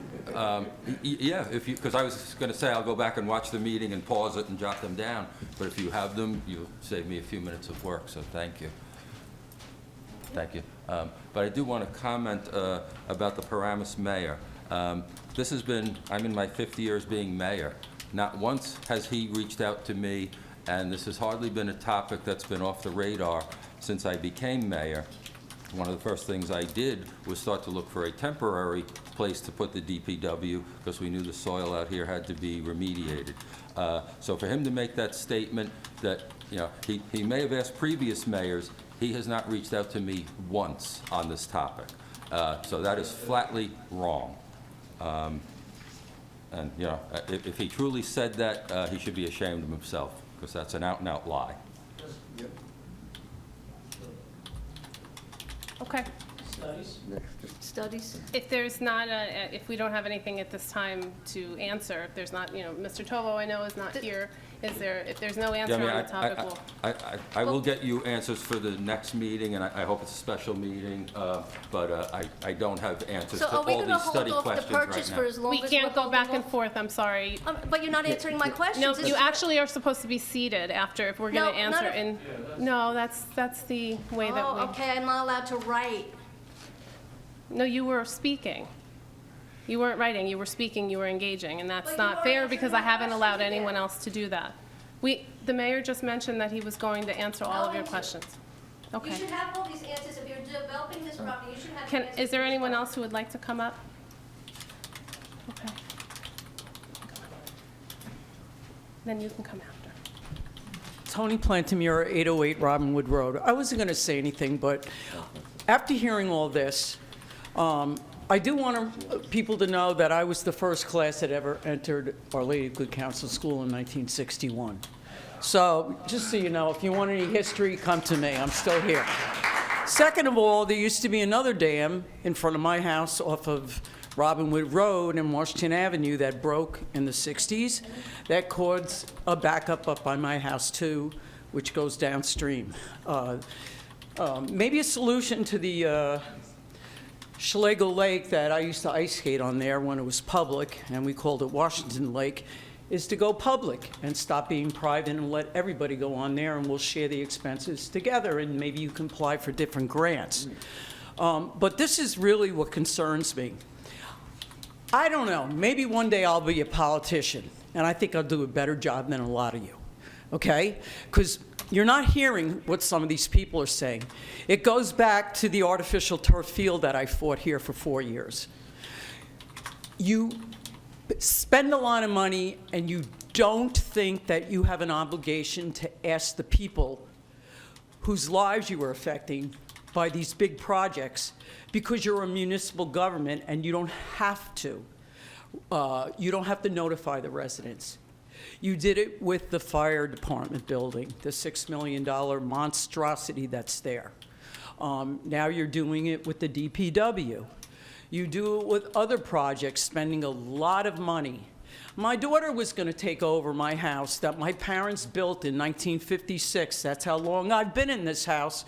And yes, there was a gas station, Mr. Mayor, you were right, called Landmark. And it was also a Sunoco station, and there probably is a remediation problem over there. Okay? But my daughter's probably not going to be able to afford the taxes, she said, and the upkeep of the house, because we have some flooding issues in my property, too, on Robinwood Road. But my point here is that when you are spending this kind of money and you are affecting the lives of people that elected you, and then you feel maybe you don't have an obligation to listen to them, which I think you do, maybe you should put all these things to a referendum next time before you go carte blanche and spend this kind of money. I know that if I was living over by Charlie Brown's and all of a sudden I found that I was possibly could have a DPW next to my house, I'd be like up in arms about this too. And these people have a legitimate complaint. They have a legitimate complaint about all the dam problems that they're having and all the trees that are being, that have fallen and they're not getting addressed. And you really need to pay more attention to people. And I do still feel sorry for those people that live by that fire department, because that thing is a monstrosity. It's a monstrosity, and I'm sure you wouldn't want that monstrosity across the street from your house. So my point here is you really need to listen to people, and I know sometimes you try and do the right thing. I don't know what I would do in every situation either, because I'm not perfect either. But to pay this kind of money, I really think that one day I'm probably not going to be here anymore either. Our quality of life is really being affected here. And God, if they put apartment buildings on top of that strip mall, I'm out of here. Because I can't take the traffic around here. And who said that? Whoever said about the robocalls and everything, it is horrendous how one town doesn't talk to the other, to think that we have nothing to do, that we could just be inconvenienced going 5 minutes down the road? I don't even want to go anywhere anymore because it takes that much time to get from one place to the other. It is a totally non-lack of committal as far as emergency services go for not trying to coordinate a better job. I told you I owned the Dairy Queen in Emerson since 1963. I just sold it last year, and I'm glad I did, because they had so many road projects. When they did that damn train station over there, I lost $80,000 in a year and a half while they were figuring out how they were going to let traffic pass my store, and I lost my customer base. I've had it. Everybody's inconvenienced now. Nobody's addressing this issue. And I know, Mr. Sears, you were sincere when you said you want to plant a tree, but they're felling 800 trees over on Van Emberg Avenue, and it's like everybody talks about flooding. What about the trees you keep cutting down because of this overdevelopment here? There is no accountability at the state and county level. Shame on them. I don't want any more building in this state. Go build in Alaska. Okay? Because I've had it here. I'm stressed out now, and I think a lot of other people are, because we're just overdeveloped here. But I really do believe that you mean sincerely that you want to try and help, but I think it needs to come at the county level and the state level, and this whole Mount Laurel thing that's causing all this overdevelopment, this should have been addressed decades ago by all the mayor and the councils, instead of going, oh, we're going to pay off another town. Well, here it is back at our back door, and all the developers are making a lot of money, and we're all sacrificing for this, and we're bearing the brunt of all this overdevelopment, including the flooding. So it's going to get to a point where nobody wants to live here anymore. And we are the #1 state that people are mass exiting from. So all of the councils need to get together, share services, regionalize.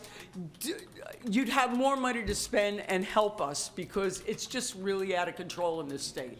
I'm really frustrated living here now. I used to love it. It ain't when I moved here in 1956. You could barely count the cars going down Washington Road. Now it's like a freaking freeway over there. Your time's up, but I'm going to let you finish your thought. Okay. Thank you.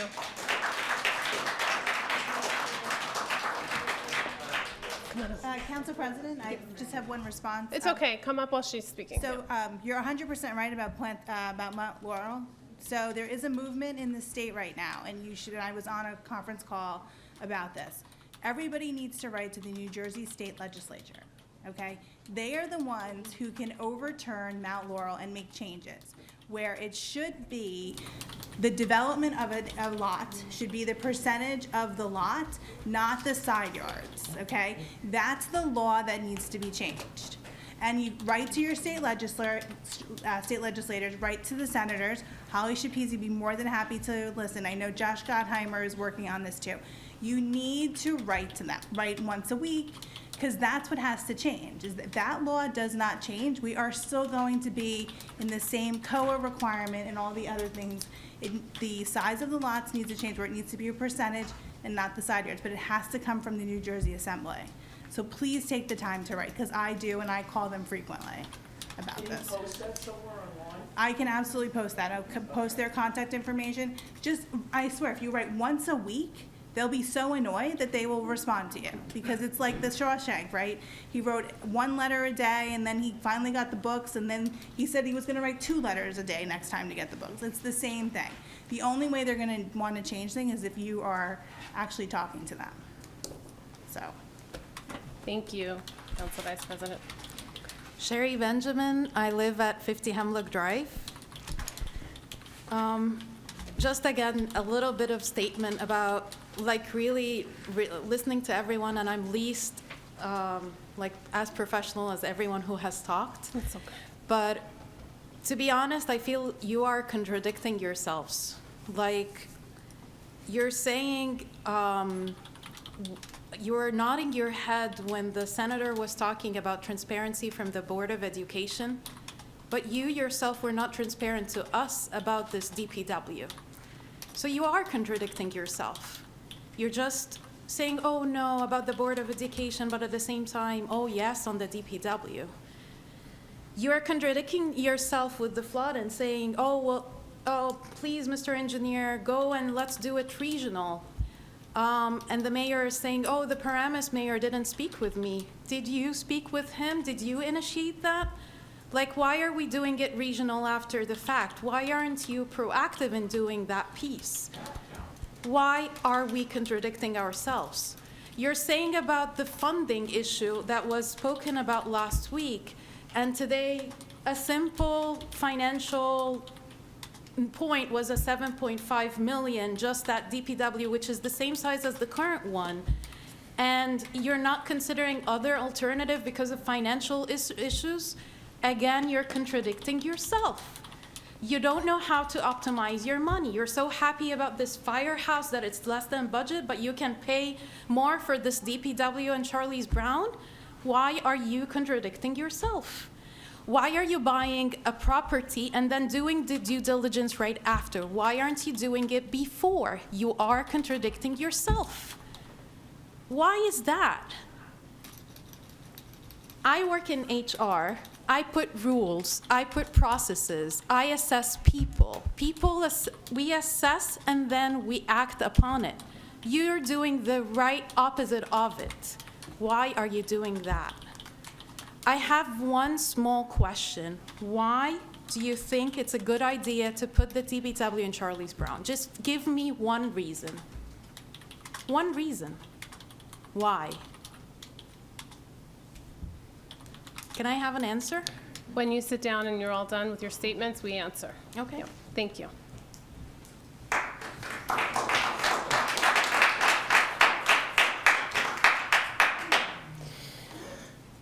So as you know, I'm not going to have all the answers, but as you know, we have looked at other properties, and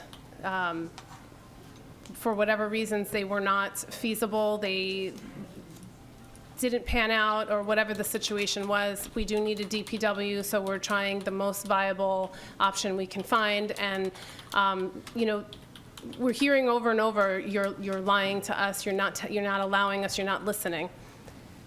We're at the same place we were 2 weeks ago. There has not been a shovel put in the ground.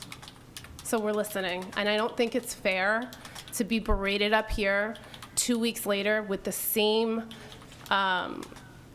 insults, I think. You're not giving us a chance. You're not even giving us a chance to make any improvements, to have the architect come back. There's been nothing done to the rendering more so other than talking to them and putting your thoughts together and the input in there. So I'm not really sure what your thought process is to what may have changed between the last meeting, which was just 2 weeks ago, and now, that we're contradicting ourselves. We were very transparent that we did not send out the notice, right? We didn't send it out. We owned that. That was our fault. We failed. We said that already. We said that 2 weeks ago. So I'm not sure if the intention is to come every meeting and let us know that we failed. We know we failed in that aspect. And for that, I apologize. We dropped the ball on that. I'm not sure what else to say. So if there's anybody else that would like to come up and speak, maybe new business, anything that we haven't, already addressed at length, please Council feel President, free. I have one comment back to the resident. Okay. So again, about the finances. So the properties that were explored previously, it wasn't about the finances. I just want to make this clear, is that the administration does the planning, right? And then comes to the council, okay, and says, we're exploring this option, what's your opinion? If they do not have the support of the council at the time, they cannot move ahead with the plan. So it wasn't about finances, it was about not having the support of the council that was sitting here at the time. So I just want to make sure that's clear, because that's a lot of things you have to understand how government works. And these are things I didn't know until I sat up here. So again, it wasn't about finances per se, as it was that we didn't have the support, that the mayor and the administration did not have the support of council. So that those properties couldn't move forward. Okay. Can I make one quick comment also? Yeah, you can come up, but the mayor's just going to speak. Yeah. Go ahead. One thing that was said is that the Charlie Brown's is the same size as the current. That is not true. Charlie Brown's is, I think, just shy of 1.5 acres. There is no way that the existing site is even close to 1.5 acres. So that's why you said one reason is it is a bigger site, and it was determined that we could offer the services to the residents that they will expect now and in the future at a larger site. Thank you. Okay. Good evening. My name is Tommy Sneed. I live at 772 Cots Peak Avenue. Two things. One, I want to thank Mr. Joyce for his incredible service, but I also want to acknowledge all the folks in the room that are here tonight. As someone who's been doing this at Board of Ed meetings for years, I completely appreciate how hard it is to get up here and speak from the heart and talk about with your passion and your thoughts. So I commend all of you as an advocate. I'd like to thank Senator Schipisi for taking the time to meet with the elected officials and our community members at large tonight here in Township. Any attention we as a community and our elected officials can bring to the challenging new health curriculum which has been implemented in the WWRSD is greatly appreciated. As one of the board members who approved this curriculum, I've come to realize that I made a terrible mistake in voting yes, and I was wrong for supporting the curriculum change. I realize the curriculum would have been approved even if I hadn't voted no at the time, but all I can do is admit my mistake. At this point, all I can do is join other parents and hopefully our elected officials, both locally along with state officials such as Senator Schipisi, to strongly encourage the WWRSD, Board of Ed, and our superintendent to revise the portions of the curriculum which seemingly rob our youngest learners of their innocence, force terminology and concepts down to their youngest learners who, in my opinion, aren't capable of processing and understanding what they're being taught. Sadly, we are no different than other communities across our state and country that are seeking to revise portions of the health curriculum which could be better managed by parents during private dinner table conversations. Shifting gears, the last few weeks have brought on a number of rainy days, like tonight. The weather has negatively impacted the practice and game schedule for virtually every team in the township rec and travel teams. The first element to understand is we have no turf fields other than the high school field. Grass fields such as Sherry Complex, KFC, and Memorial don't drain well or quickly. A few days of heavy rain can be a real interruption to the softball, baseball, t-ball, and lacrosse seasons, which are now in full swing. Games will need to be rescheduled, and much-needed practices will be canceled. The good news of this point is we have a lot of young families that have moved into town. The bad news is we've had a lot of young families move into town. You've got children that are now playing sports like my kids for the very first time in their lives, and it's amazing to watch. but if we can't get them on the field often enough, these kids aren't going to play. As a father of 2 girls, I apologize that I cannot speak to the boys' lacrosse or baseball programs. But from what I've watched, the girls' softball program, along with t-ball, are absolutely thriving. The grade 1 softball, girls' grade 1-2 softball program has 5 teams. Imagine 5 teams of first and second graders chasing around on a softball field. The grade 3-4 program has 4 teams. The girls' grades 1 and 2 lacrosse program is just wild to watch. And the 3 and 4 grade teams are so full they actually have to split the teams up. They have too many girls to play. Let me say that again. They have too many girls to play. I cannot speak to the boys, but having watched the girls in grades 5 through 8 in both sports, I can assure you they are equally as busy and there's as many girls playing. Well, why is this important? I would argue that we can no longer ignore the fact that we have a field problem. We need more fields. We need a turf field. We need fields that can drain effectively and efficiently. I request tonight that the board begin to have serious conversations about developing a short-term plan to reconsider laying artificial turf at Memorial, possibly even add a 3rd field to Memorial. Install effective drainage at all 3 Sherry fields. Simultaneously, we need to develop a strategic plan to convert the Washington Township Swim Club to a multi-purpose field that could support soccer, football, lacrosse, softball, and baseball. Why can't we have a facility like DPAC in Oradell? I challenge all of you just to go over and just walk around. Why can't we have something like that in Township? I know this won't be inexpensive or easy. Most things worthwhile typically aren't. We can do this. We should do this. We have a growing population of young girls and young boys. We must do this for them. If we bring together enough dedicated, committed, smart residents, I do not include myself in that group, we can make both of these things happen. The real question is, what's our alternative? 1 minute left, sir. I would also like to thank Senator Schapese for joining us again tonight. Knowing that we have her support, the support of Mayor Pete and the council, helps us confirm that we can do this. We can create the necessary changes to our health curriculum so that all of our learners can be safe, will feel safe, and can focus on what's appropriate, consumable, and relative for their age group. Thank you. Thank you. Thank you.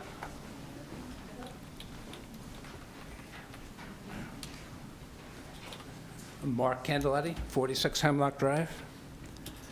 And you've all said the DPW building is your best option, and we disagree. We know that's not the best option in town for the DPW. Not a single study or statistic that supports your decision or statement that Charlie Brown's is the best location. It's an industrial facility, and it's right in my front door, okay?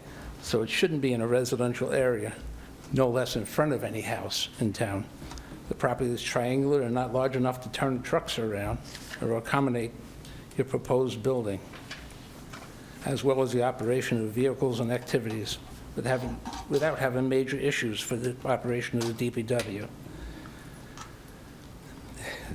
The activities of the DPW are being forced on us and will be devastating effect on every single day and create hazardous and dangerous conditions in our area. Is this really the best you can do? According to Mr. Paula, we have 56 days for you to cancel the purchase contract. You currently rented the DPW space for the DPW, so there's no reason to rush decision to buy this property and have regrets later. So we ask you all again to cancel the contract for the purchase of 95 Linwood Avenue for the DPW and find a better location. And is there any chance that you will cancel the purchase and find a new location? And will the next meeting of the DPW on the purchase, when will that be and open? Or you're trying to just push us off to the next meeting? So are you going to delay the purchase of the property until you get us answers, or are you still going to rush ahead? It's not the design, or it's the location. And, you know, $7 million to build it, and that's not what the wall that you have to build to divide it, and not a wood fence or a PVC fence. It would have to be a wall, like 10, 12 feet high, to block that noise from us. Thank you. Thank you.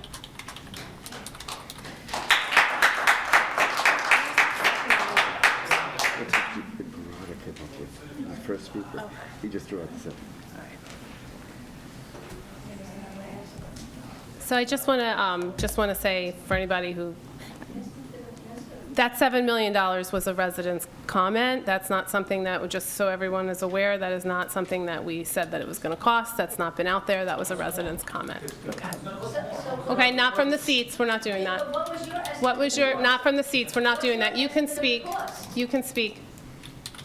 Go ahead. You can, if someone's not going to come up to the podium to speak, are you ready? Yep, sure. Come on up. Sure. Doug Casato, 2430 Cleveland Avenue. So I wanted to follow up Tommy and Holly's comments on the school situation and then the lake as well. Okay. So I get it from a legal perspective, you can't directly impact the school district.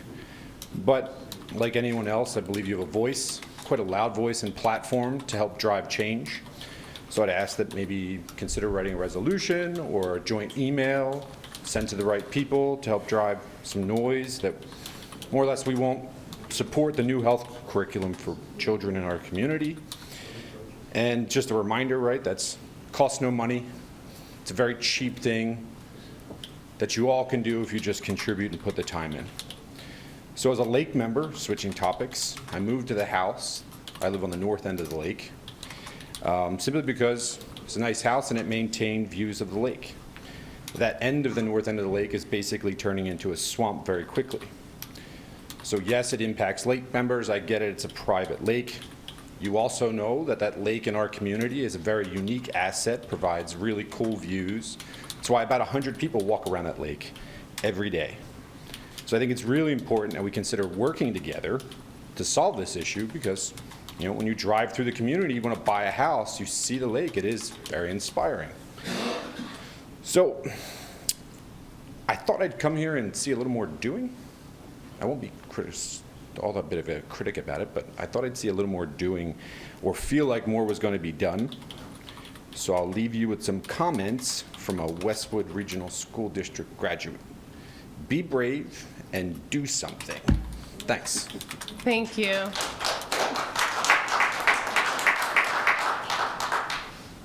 Is there anyone else who'd like to come up? Come on up.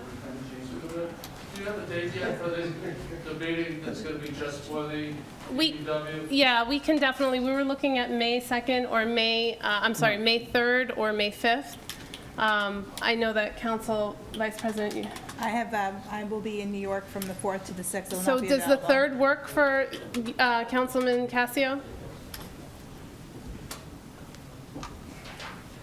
You're on mute. I'm in Florida, so I can make it anywhere. Okay. It doesn't matter. I think everyone can make it if they're important. Everyone's got a phone. This venue of having a hybrid Works. Mm-hmm. works very well. Yeah. Again, you can make it anywhere, so there's no excuse. You can be in Africa somewhere. You can still make the meeting. So we're good. Perfect. So Mr. Tovo is actually not here. He's away until the 2nd, I believe. Something. So that's why we were trying to do it. The 3rd will be okay, Mr. Mr. Sears? I'm sorry.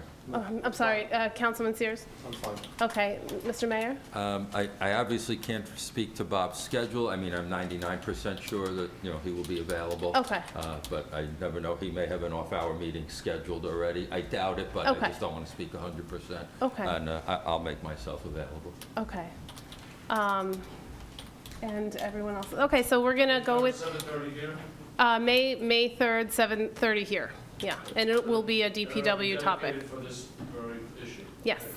All right, thank you. Just to be clear, I have meetings till 10 p.m. on the 5th, that's why I can't make it. The 3rd we're saying, so, okay.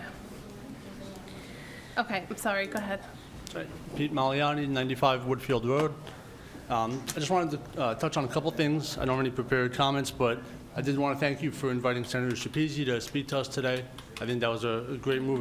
The curriculum is something I have serious concerns with, and having 3 small kids in the school system, it's something that I think we need more transparency. I think getting that information out there so that parents are well aware of what's being taught to our kids and what options we do have. Agree. I think it's something that a lot of people have concerns with, and any information we can get out to parents and any support from from the council with this would be greatly appreciated. I do also want to talk about the lake. My house is actually, the pictures Anthony showed is actually my house. So when we had Ida last year, we spent weeks cleaning it up, me and my wife, before even the Lake Association started to clean it up. We had to, pretty much just take to the backyard, take to the lake, get as much out as we could, because that's where we live. And then last week when it rained, we saw, it came up again, it's on my property, and then we saw logs, huge logs and trees coming down the lake, and I'm watching them the next day that weren't in the lake the day before. That are now going to end up in my water, right by the dam, clogging everything up and causing problems again. So I know this has been said by many people tonight, but I just want to ask for your support, proactively as we're moving forward to come up with resolutions here, because this keeps happening and it just gets worse and worse. And as we're heading into hurricane season coming up, I mean, we're going to end up in the same situation. It affects everybody, and so just felt I had to say something, and I appreciate your time, and thank you in advance. Thank you.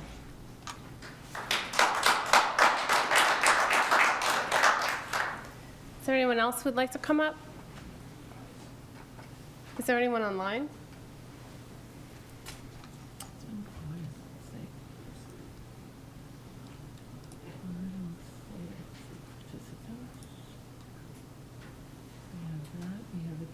We have 16. Yes, we do. We have a couple of people. Couple people, okay. Yes, we do. So are you putting them up? I'm sorry. Yes. Okay. I can't see that name. That's Hi, can you hear me? Yes, we can hear you. Andrea DeShora, 552 Hickory Street, Township of Washington. Do you need a phone number? No, that's okay. Okay. I'd also like to thank you for having the senator come and speak to everyone this evening. I have spoken to her office, and I can tell you that they've assured me that she is working really hard on the issue of the curriculum in New Jersey. And so I've called the governor's office as well, and I will continue to make other phone calls. I think it's really important for everyone to speak out. The only way they're going to change anything is to hear from us. Secondly, regarding this opt-out situation, where a parent can opt out their child, the problem, as Senator Schapese said, is that they have embedded or will begin to embed every subject with the sex curriculum that they put forward, and that they will look toward controlling the books and the materials that school districts use.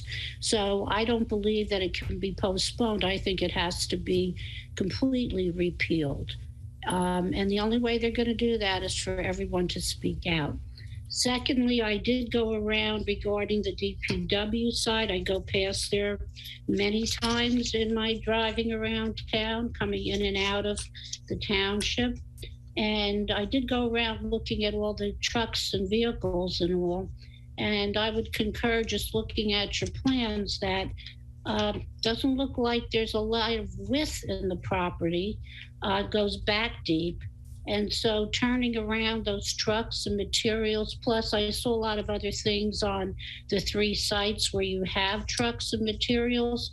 I saw a lot of other stuff that, to me, it was not mapped out. I don't know where you're planning to keep all the rest of that equipment that I see there now, because there's no space for it in your plan. So that would be a question as to where the plows and like all those, the leaf blower equipment. There's a lot of stuff extra that's around that I see that I don't see any room for on your drawing. So that's question 1. Secondly, regarding the zoning, thinking of the woman that spoke 2 weeks ago, I think she spoke today as well.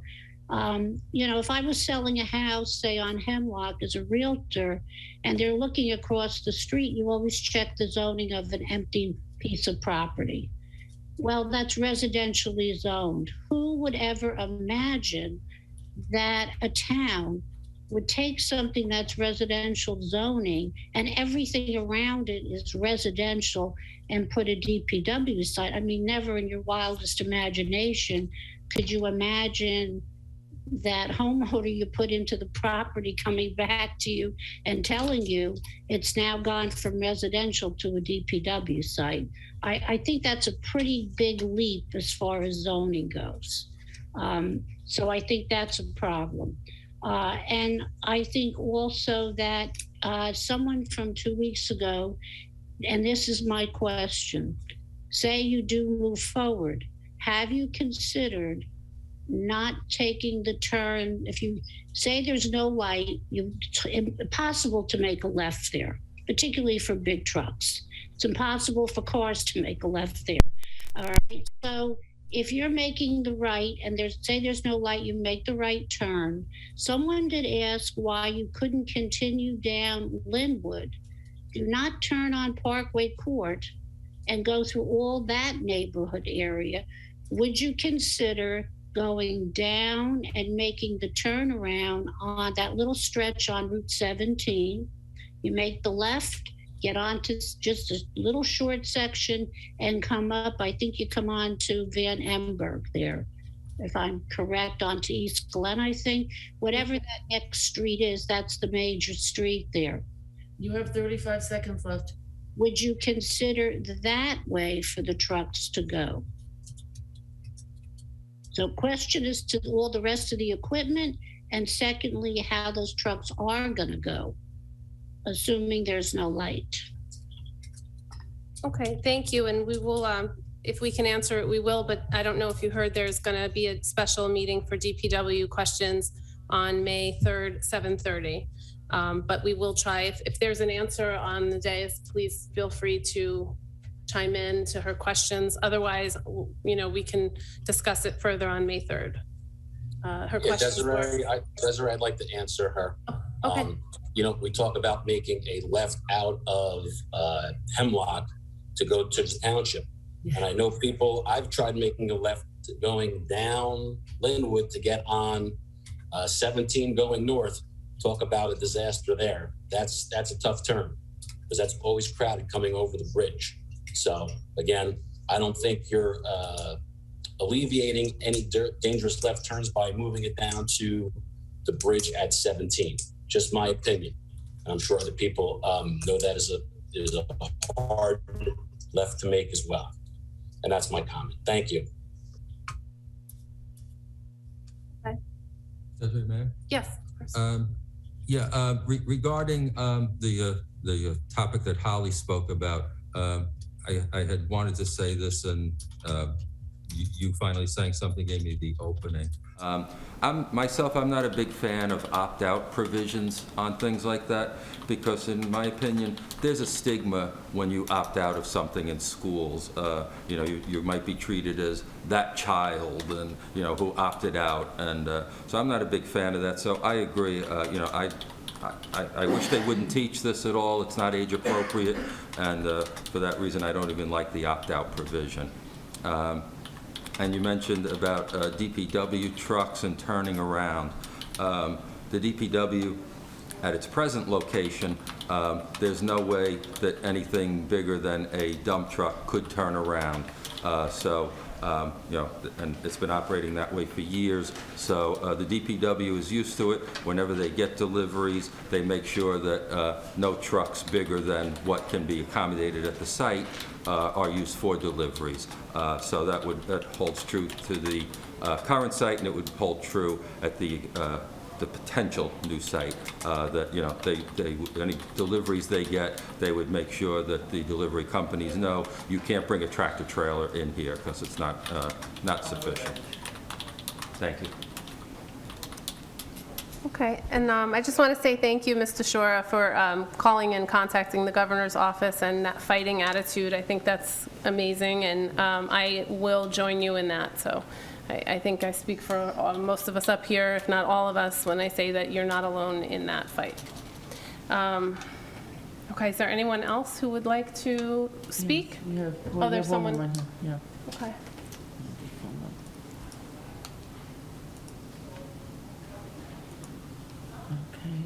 Mr. Ullman. Okay, is he ready? Is he? Mr. Ullman? Yes, hello? Yes, hello. Good evening.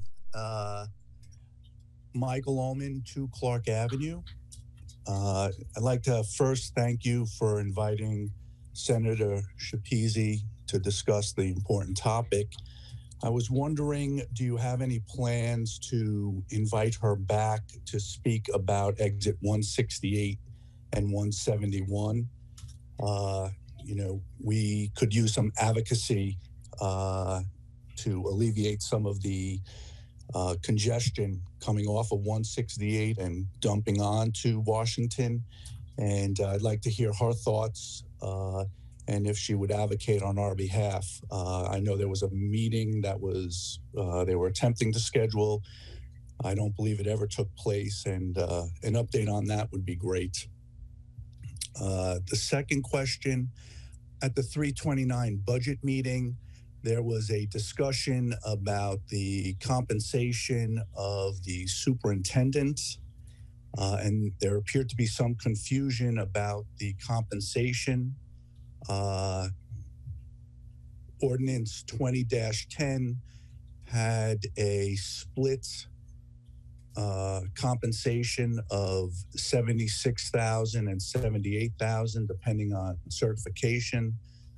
Ordinance 21-15 put his salary, or put the salary, at $88,000, and it seems that there was a lack of understanding, or a lack of a lack of understanding of what his compensation was, what it was approved for, and why he was getting less than was approved in the salary ordinance. Has that been resolved? And then I had a question about the 328 budget meeting. There was a bonding ordinance passed, 19-7, that included $750,000 for the radio program in the township. And my understanding was that $750K covered all the studies as well as the new equipment.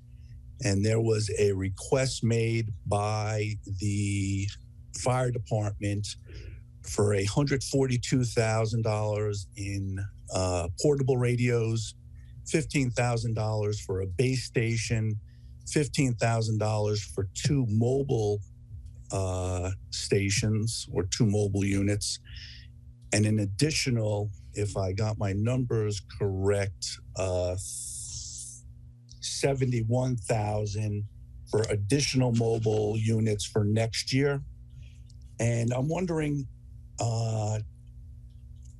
shouldn't that have been covered in the $750K? And if it wasn't, why are we short so much?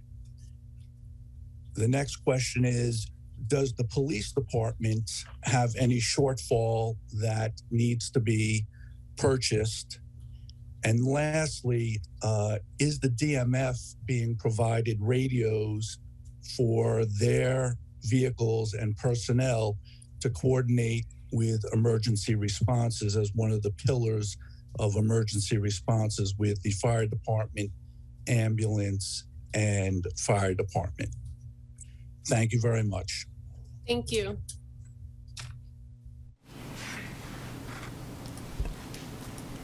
Are there any answers?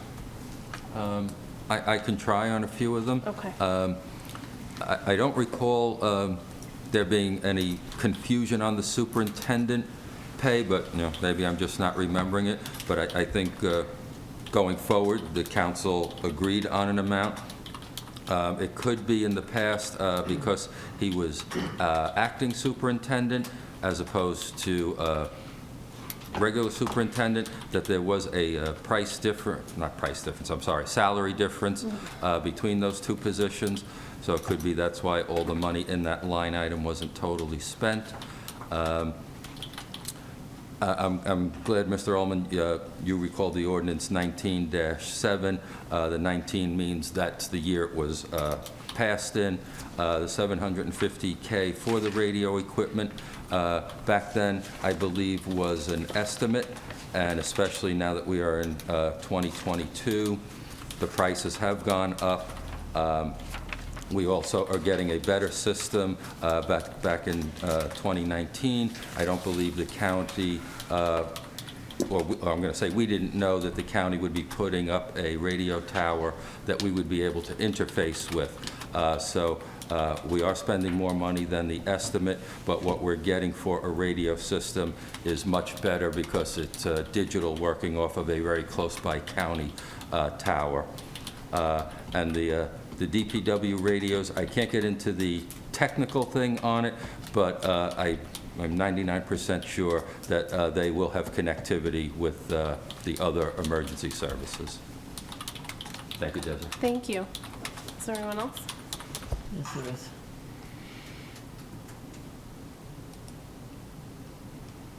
Is that her? That's the person right there? Okay. Hello? Are you on the phone?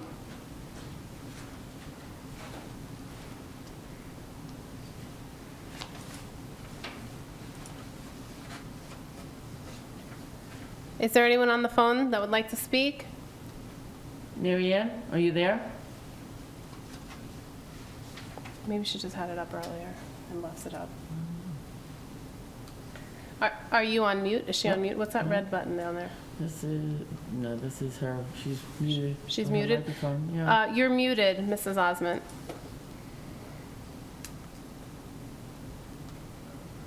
I wonder if she stepped away. I don't know, maybe. Is there anyone else? And we'll go back to her. No, it doesn't look like there's anybody else. Is there anyone else that would like to speak? Can you just clarify the No, meeting? Is it Oh, sorry, go ahead. The the meeting meeting for the DPW? is on May 3rd at 7:30. Is it going to be just design only, or is it going to be about, It's going to be questions and answers. but on the purchase, or just design? Oh, whatever you guys wanted to talk about tonight that we maybe didn't get to, or you wanted to deal a little more in depth or something, where we don't have to divide your time between other topics. It'll just be DPW. So did she unmute? Okay, unfortunately, we're going to close. All right, motion to close public comment? Second. All in favor? Aye. Aye. Thank you all for coming.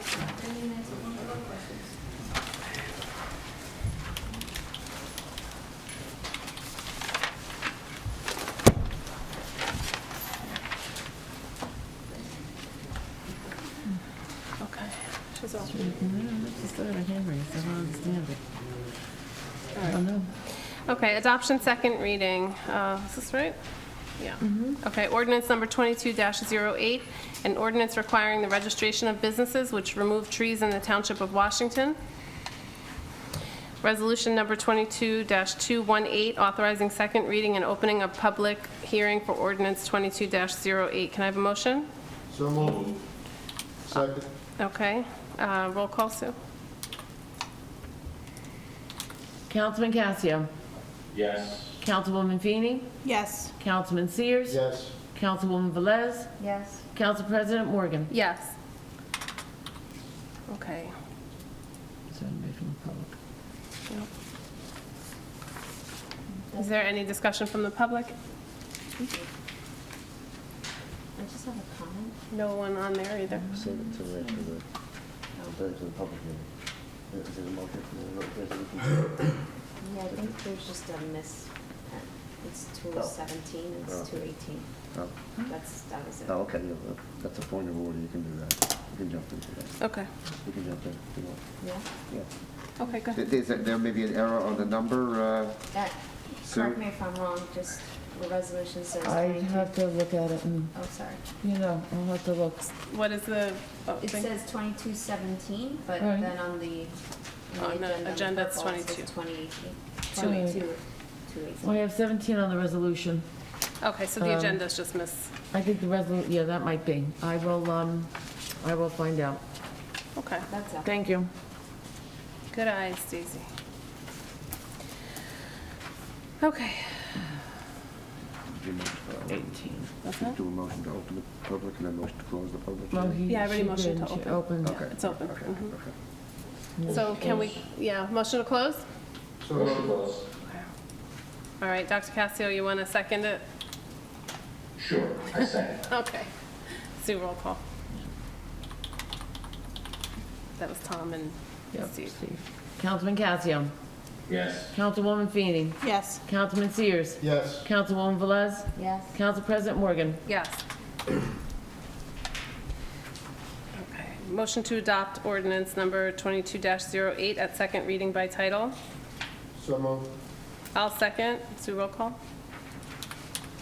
Councilman Casio. Yes. Councilwoman Feeney. Yes. Councilman Sears. Yes. Councilwoman Velez. Yes. Council President Morgan. Yes. Introduction, first reading, ordinance number 22-09, calendar year 2022, ordinance to exceed the municipal budget appropriation limits and to establish a cap bank, NJSA 40A-4-45.14. Motion to introduce and pass ordinance number 22-09 at first reading by title. Can I have a motion? So moved.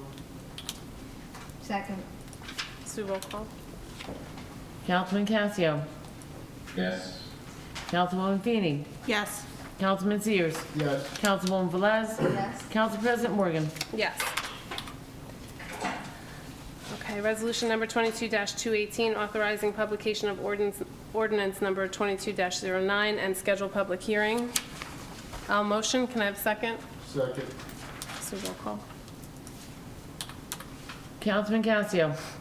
Yes. Councilwoman Feeney. Yes. Councilman Sears. Yes. Councilwoman Velez. Yes. Council President Morgan. Yes.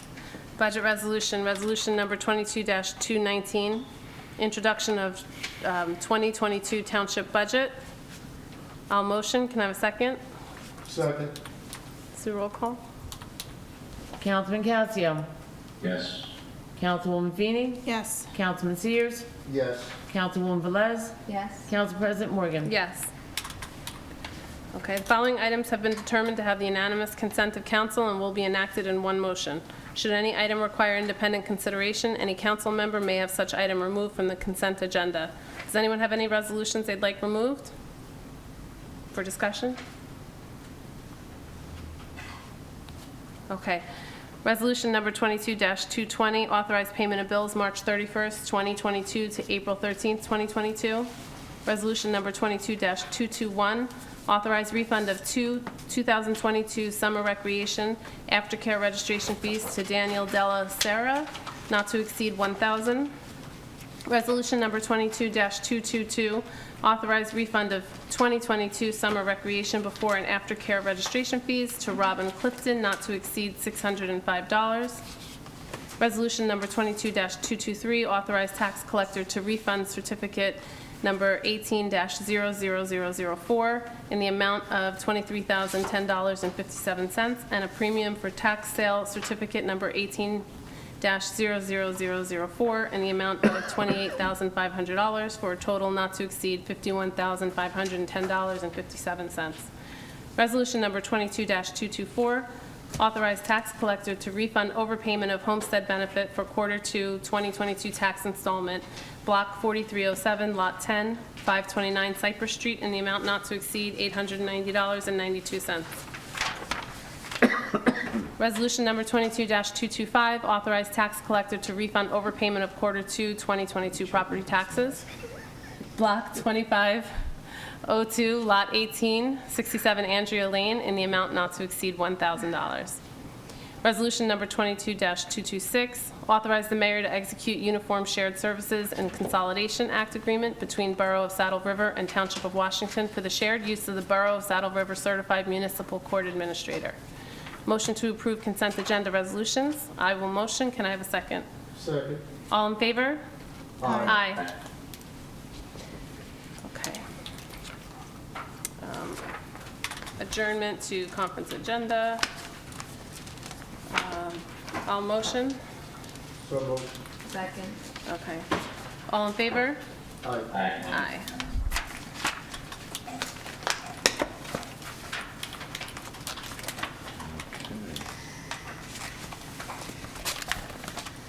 Okay. Ordinances and legislation, sign ordinance and businesses, Council Vice President Feeney. Yes, so there's been an long-standing ordinance in town that says that there's no signs to be posted at all in any of the businesses in town. From a business perspective, this is a detriment, especially since we have some franchises in town who are required to post advertisements of sales in town as part of their charter. In addition, it does allow some residents to know that there are sales going on. My proposal would be, and if Ken could look into it, to adopt or change the ordinance so 30% of the window can be utilized. So that an average of 3 panes, including the door, and there's a pane and a pane of glass here, 1 window could be utilized for advertisements to allow the businesses to conduct business, to post sales, help wanted, things like that. Of course, nothing offensive or anything like that in nature, but in order to, with these tough times that businesses are having, they should be allowed to post something. So they're not allowed to put out tents on the sidewalks or post anything outside, but this would give them the avenue to do that. I think that that could be a remediation if they'd like to hear each council person's opinion, if they think that would be okay. 30% of the window, you know, the movie theater should be able to post the time. Somebody could walk up to the window before they open and say, you know, we're having, I don't know, Hotel Transylvania 3 o'clock, 6 o'clock, and 10 o'clock. So I'd like to know what everybody thinks about that. I think you have valid points. I think that as long as they are maintained signs and they're not, you know, signs that are like get destroyed because they've been in the sun for so long and they start, you know, they have to really maintain them to keep the appearance of it. But I understand what you're saying, and I think that makes sense. That's my opinion. I would have, sorry. If I'm not mistaken, wasn't this, I'm sorry, Council President. No, that's okay. It wasn't Alex, one of his mother, that they required no signs in their windows at all. And I think, Actually, that's a mistake. It was the town that put the ordinance through, not the shopping center. When I went back and spoke to a few people who were here during those times, it was the council at that time, no, and nobody was sitting here, maybe Ken was, but I don't know, who the town put the ordinance up. I mean, I don't want to assume Ken was here when I'm trying to consult him, so I'm just saying. Desiree, may You know. I? Yes, of course. I think that you bring up a very valid point. I'd almost like to see it go as high as 40%, because I think 60% open is still enough, because I believe it was always a security thing to make sure people could see inside the store and like that. And also, if the shopping center owner, I won't use names, if he wants to do something, he can then put that in his lease with people. If he's choosing to go you know, he can't go more than what we would say. But if he wants 0, let him work that out with the tenants. And when I counted the average window, so if like we want to make it like 30, 30, 30 and third, whatever you want to. Right. Everybody's typically got 3. I think maybe. I think originals might have 4 panes. I mean, we can't count Food Town. I mean, they've got Yeah, whatever they yeah. got. But I think the liquor store might have an extra window. If I may? Of course. Yeah, I agree. I think right now, during these times, it's absolutely necessary for them to be able to advertise, you know, their help wanted signs, sales. And also, it's nice as you're walking down to see what's going on in the store without having to go physically into the store. So I would, you know, I like 30%, but if we could raise it to 40%, I think that's also, you know, fair. You still have 60% clearance. I think 50% is too much because it does leave that to interpretation of what 50% is. I think by keeping it at 40, it does utilize at least one entire space. Yeah. And I don't know if, Ken, it's more a legal question, I think. If we can do a carve-out, because I heard that some of the store owners were hesitant to even put up like flyers that the town may ask them to put up for events. Maybe that can be a carve-out where it doesn't factor into the Good idea. percentage. I think That that's- was a question, because Yeah. they're always very accommodating and helpful during Yeah, our but I don't tour want that events. to say, all right, that contributes 5% to their 30 or 40%. So if it's a temporary, Ken will word it the right way for. So I'm just curious, has anybody talked to the shopping center owner about what he would like to see? That's exactly what I'm saying. That's, But it's not just the shopping center. Does it apply to all the property businesses in town too? just, well, what I'm saying is if you're saying you could use 40%, I mean, you could do an ordinance that says, any commercial use in the commercial zone can use 40% of their window pane, whatever. That doesn't mean it's gonna be 40% or anything. I mean, it's up to the shopping center owner to allow that under his lease. It's the lease that really governs, not the ordinance, okay? The ordinance sets the max or prohibits it, but as far as, within the spectrum of what you're allowing, the shopping center owner would be the one to determine that. I also want to raise a couple of other issues, which was just, not to not do it, but just to think about it. So you're talking about, is it contiguous 40%? Is it one here, one here, one here? As far as maintenance is concerned, Desiree raised a very good issue. Who's going to determine, how are you going to determine when it gets old and cruddy and should be replaced? Also, what kind of signs? Is it going to be a neon thing shooting out? Is it going to be plain flat? Is it going to be lettering? So I think it's not that it's a bad idea. You can't just decide tonight, okay, do it, and then, I think next meeting maybe come with a list of things to discuss, to go into it in a little more detail. Well, there are probably ordinances already. There's some ordinances in the packet that I Okay, thought. I understand that, but what I'm saying is, no, all I'm saying is that, okay, if you want to discuss those and decide tonight, No, that's fine. so back to my question though, so the ordinance that's written now says no signs, period. Right. It says nothing, it Yes, says yeah. nothing, And I believe, and I correct believe, about that, and I right? believe it was the township that put that in. That's what everybody's telling me, so I can only go up on that. So I'd like to see it be that it's, I think it should be one area, one window, so that there is clear view in the other windows and it doesn't block up the other windows. I think that's how it should be written, because then it does leave purview for safety to go in when the police drive by, or if something else is going on, people can see. And I think it should be one section. I don't know if it's one section, whatever. One window. One window pane.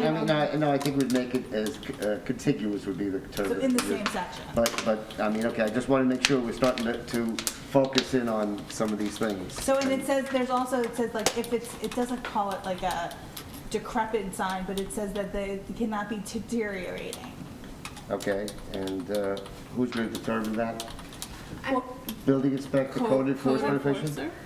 Yeah, Daisy, what were you gonna say? I mean, I think, let's give our shopping center people a little credit. I think they do a pretty good job of taking care of what's there.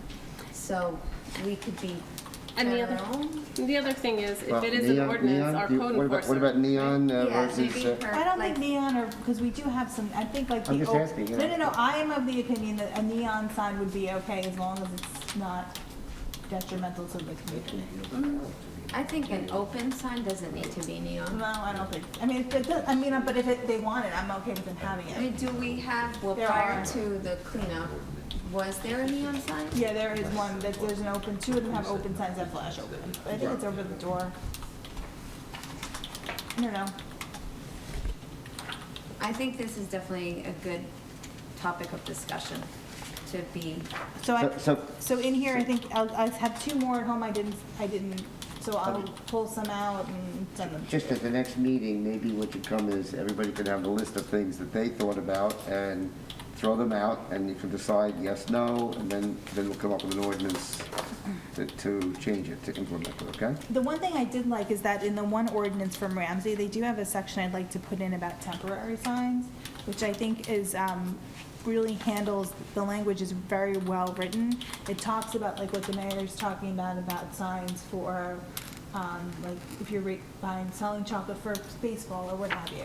So it talks about like community information and things like that. So I think that's. So the question becomes, if you give them 40% of their regular signage, then do you give them another percentage for how much more percentage for Girl Scout cookies and softball games? This says and stuff 10 like that? square feet of another existing window. That's kind of like, I don't know how to. I don't know how big they are You either. don't know, it's 100, whatever, 10 by 10, right? So, anyway. So I think what you should do is give this, you just got your packet with these ordinances, and now you have the concept, and pretty well everybody's on board with at least starting out with 40%, or at least looks like they're. 40 would be max. Yeah, okay, max. You have to set the max. Yeah, 40 would be I think So- 40 is a good max. So if that's what everybody wants, so then just come back with going through these ordinances, plus your own thought process of what you want to see in the signs, in terms of limitation or freedom to do certain things. But you're Okay? saying that even with this ordinance, it would still be the property owner's Of course. decision, so Of course. it could be for But it gives him the opportunity, Okay. and he may want to do that. He may want those things. He may do nothing too. He may prohibit it, or he may say, great, put it all in there, or he may have his own, but you're at least putting what's permissible in the town. Okay. Sue, could you add this to the May 2nd agenda then, please? We're already on it. Thank you. You're welcome. So the basic reason for this is to promote commerce, is that correct? Yeah. Yes. Okay. So are we talking all commerce in the town, or just retail, professional?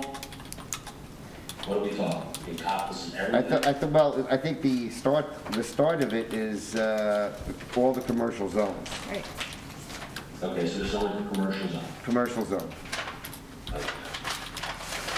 If you look at the first part of the, in your packet, it talks about the types of I see it. applicability that it applies to. You're talking about Paramus? And the Ramsey one. Fine. We don't need, our job is to expand commerce. That's what we should be considering, again, not limit anything. And I think when we did the last one with the shopping center, we had that, and it was so restricted with, Colors. kind of blue lettering, Right. it would be so high, and that was very restrictive to especially the chains that we had in there, Right. donuts, Subway, and all that. And I think that really made a great impact at the time. And then we also had problems with the banner signs at one time. They were all over the place, and it didn't look too becoming in the township. So again, I know we're talking about just the signs in a window. I just want to make sure that we recognize the other forms that they have used in the past, and we keep it, I guess the word is homogeneous, as much as we possibly can. Again, we want to expand commerce to make sure our businesses do well, because that attracts goodwill to the township overall. So again, if we keep that in mind, I think we want to be as general as possible, but obviously keep it within some type of restrictive limit of the size itself. So those are my general comments. And I can send out the current ordinance, which is, like Councilman Cassio was saying, very restrictive. So I think this will promote, it'll help, like we have Subway. Subway has a requirement that they need to be able to post signs for their franchise. They can get a penalty. I don't think that that's something we want to impede, and we want Subway to stay in town and keep doing business and servicing our residents. Okay, so we'll look it over and then come back for the next meeting with suggestions for you to put in the ordinance. Okay.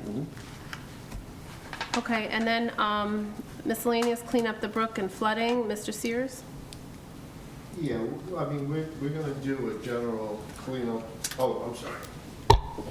Yeah, we're going to do a April 30th part of our clean water commitment with the state, pick a stretch of water to clean up. So we're gonna do along the brook from Pascack Road down to the bridge, as much as possible. And it's gonna be plastic bags, bottles, debris. We're not pulling trees out of the lake. There's a ton of plastic bottles and bags that are at the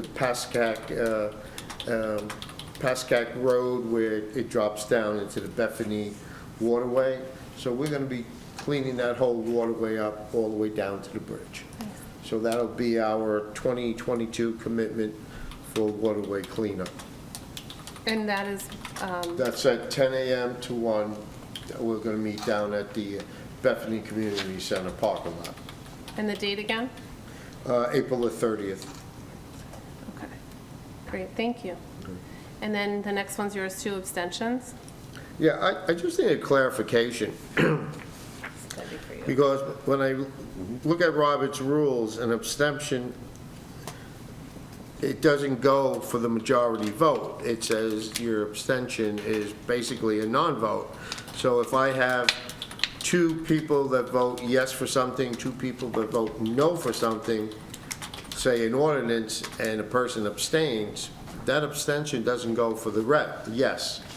It means that that ordinance doesn't pass when I'm reading through the Roberts rules and records. So I just need a legal interpretation on, am I reading this right? Is that the correct way of how you vote? Because I know for a while, they're saying, well, okay, he abstained, so it goes with the yes people. But when I read this, it doesn't say you go with the I yes. think it goes with the majority. No, let me okay. just, Go let me ahead. jump in, all right? Okay, so I'm going to try and make this, kind of go through this, because to tell you the truth, this has always been a pet peeve of mine anyway, about this the abstention going with the majority. I personally don't feel that that's appropriate, because I feel like if somebody doesn't want to vote, it shouldn't be counted. However, I just want to go through the scenario of how this operates, okay? So, and I think you have to understand that you have to go with the statutes first, and then you go to, you know, what your code has done and so forth. So let me just take you through this just a little bit, and then maybe you can decide if you want to change what it is right now. So you start out with the 4069A-180, which is a procedural rules of procedure, quorum, ordinances for our form of government. And it says here, the council shall determine its own rules of procedure not inconsistent with ordinance or statute, okay? So if there's a statute which requires something, you can't say it requires less, you know, with the rules and so on and so forth. So you start out with the statute. Our code, the council, pursuant to the statute, did enact its rule, and its rule is at 7-28, abstention or disqualification from voting. Voting silence or an abstention shall be construed as a vote with a majority, except where a member disqualifies himself, in which case he shall be considered as absent during such vote. So there was a rule that was adopted pursuant to statute, doesn't violate any other rule, that said that, and the council, whoever enacted this code at that particular time, and I'm sure this goes way back, decided that the abstentions would be with the majority. But it doesn't have to be, but that's the rule. And if that's the rule, then that's the rule, until it's changed, which you can do. The Roberts rules kicks in only afterwards. If it's not covered by any of our other rules, then there's a default to the Roberts rules, okay? And Roberts rules has, you know, a whole host of things. I mean, it must be very thick and motions or whatever. But I just want to tell you that this thing about abstentions is not clear, and it's certainly up to what you want to do. And I just want to read a little bit from a case, because I think it points out about abstentions, and it's something that I think you can all, you know, everybody can learn from, including me. And I think that maybe it is time to re-examine abstentions, because again, if somebody doesn't want to vote, and they're not saying they recuse because they have a conflict, they're kind of in a quandary. They say they abstained, they think they didn't vote, next thing you know, they're voting with the majority. And that person, he or she may want a negative vote or not to vote. So I just want to read a little bit from this case, because I think it was good. Historically, our courts acknowledged a general rule for treating abstentions as affirmative votes when a majority vote of a governing body was required for enactment of a measure. But, as the court observed in this other case, when non-voters do not merely remain silent but instead express themselves as not wishing to be counted as in favor, then the common sense of the matter seems to be that they should be recorded in the negative. Exceptions to this general approach have been recognized. For example, when abstention is due to a disqualifying personal or financial interest, courts have held that the abstention is not considered acquiescence in the majority and should not be considered an affirmative vote. Additionally, it has been held that when a statute requires a specific number of actual affirmative votes for a majority, abstention should be recorded as negative votes. You see where I'm going with this, right? In the final analysis, very few clear patterns can be discerned from these decisions. Indeed, the New Jersey Law Revision Commission recently recognized that the current state of the law is complicated and has sought to clarify through currently pending legislation that abstention should be treated as neither yes nor no votes, because currently under New Jersey common law there are circumstances where abstention is interpreted as either a yes or a no, and in reality a person who abstains does not intend to cast any vote, affirmative or negative. The case goes on and talks about, how this is not a settled, it's not a matter of law what an abstention is. It's really open and there are different circumstances. So I would say to think hard about maybe changing our rule so that an abstention is what everybody thinks an abstention is, which is to abstain and have no vote. And you would do that by just doing an ordinance, changing your code. That way you would have a yes vote, you would have a no vote, you would have an abstention, which would be no vote, and you could have a recusal, which I would recommend that you keep as a conflict or something that prevents you from voting. It's just a thought. I know Tom raised it. I thought I'd have it here when I saw it on the agenda. So it's just something for you to consider. Is there anything in Faulkner that gives guidance on, Sorry, Steve, I'm sorry. abstentions? Faulkner doesn't say what abstention is. It doesn't, so our. No, government I doesn't read define. what it says. It's as long as there's no, it's that statute I did. Faulkner is 4069A180. Right. And that's what it says. Council shall determine its own rules of procedure.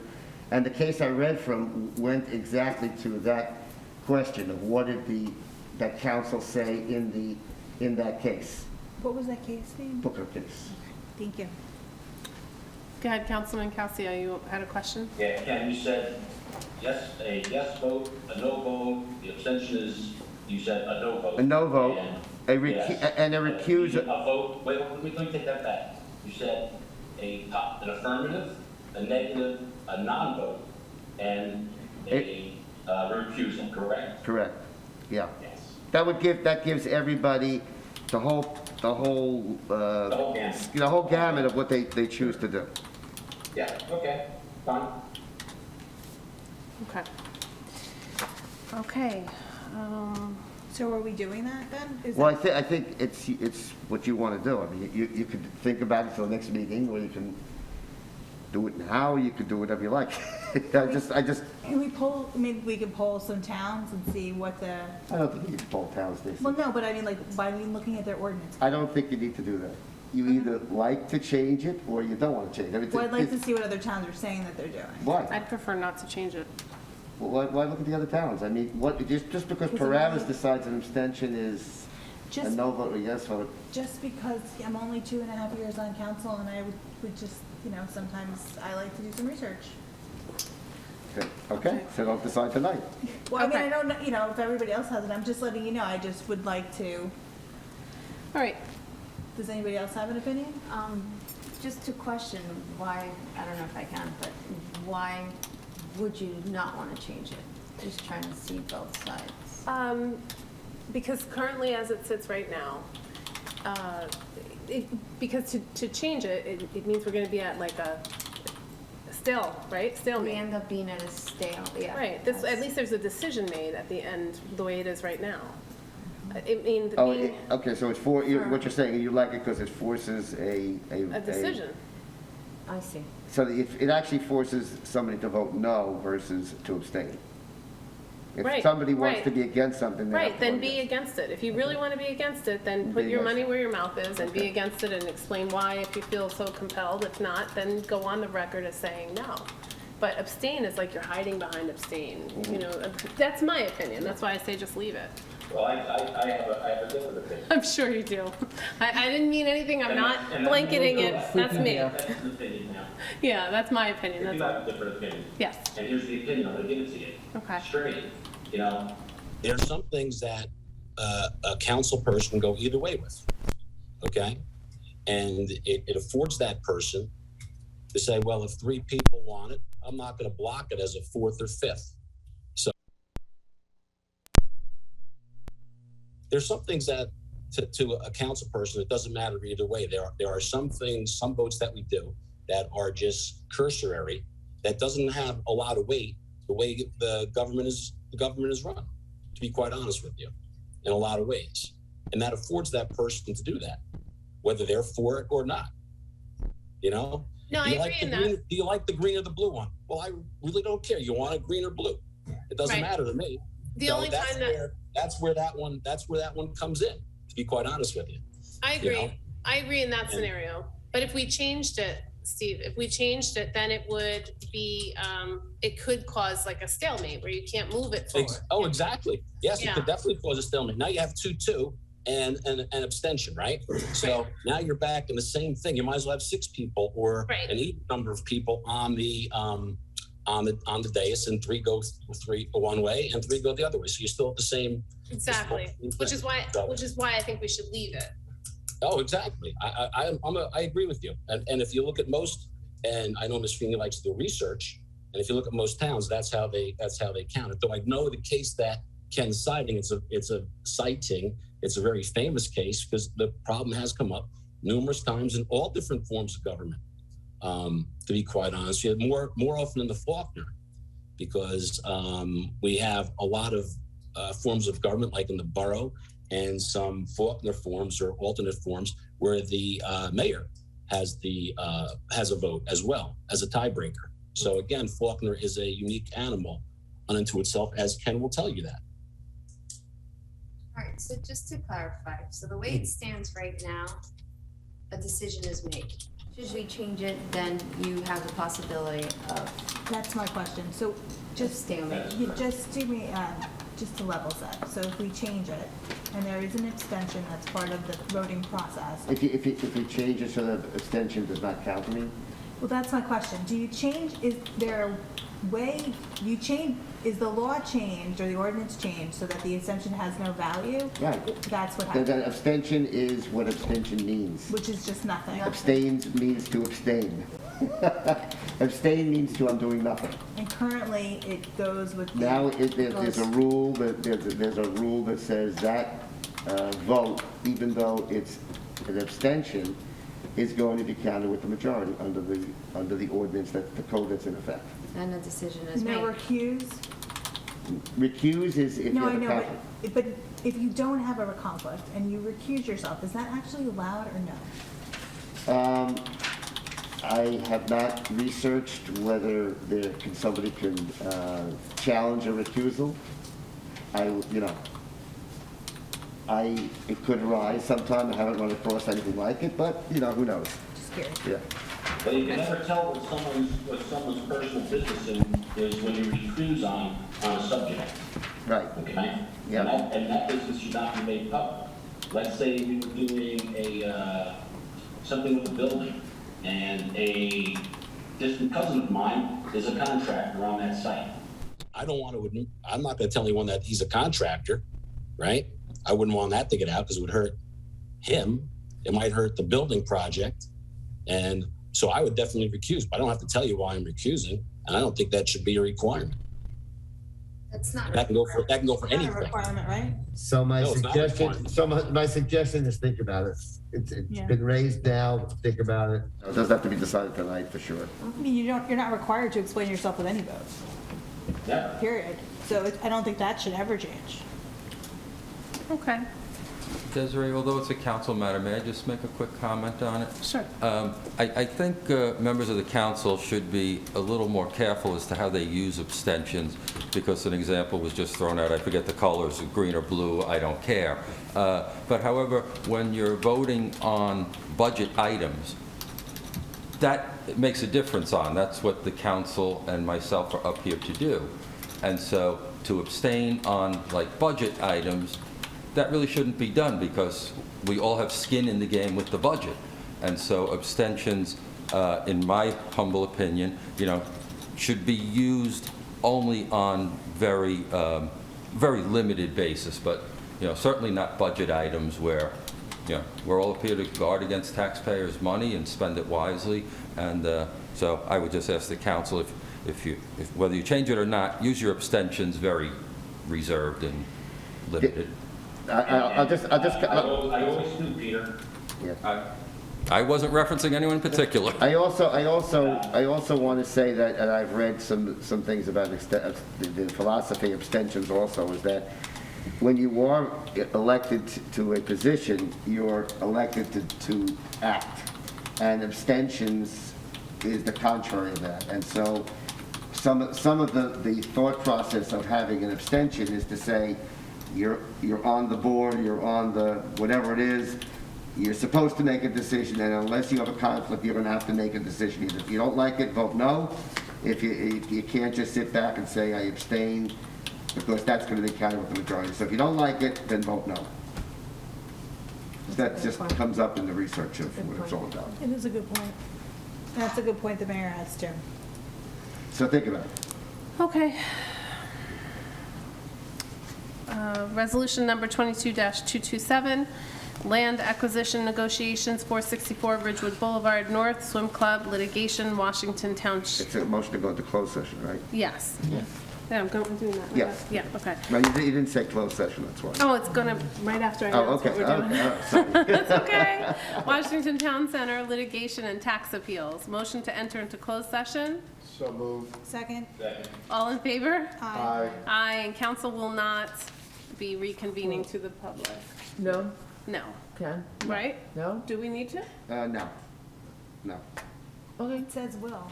I know. He changed his mind. I changed my mind because something changed, and Yeah. so And I'm that's changing my fine. mind. Okay. So you will not be We will not be reconvening to the public. Okay. Thank you. Good night. Adjournment. Oh, we're not adjourning. Well, you are. Well, You that are piece. technically. We have Yeah. to wait for. We gotta wait for Ricky and,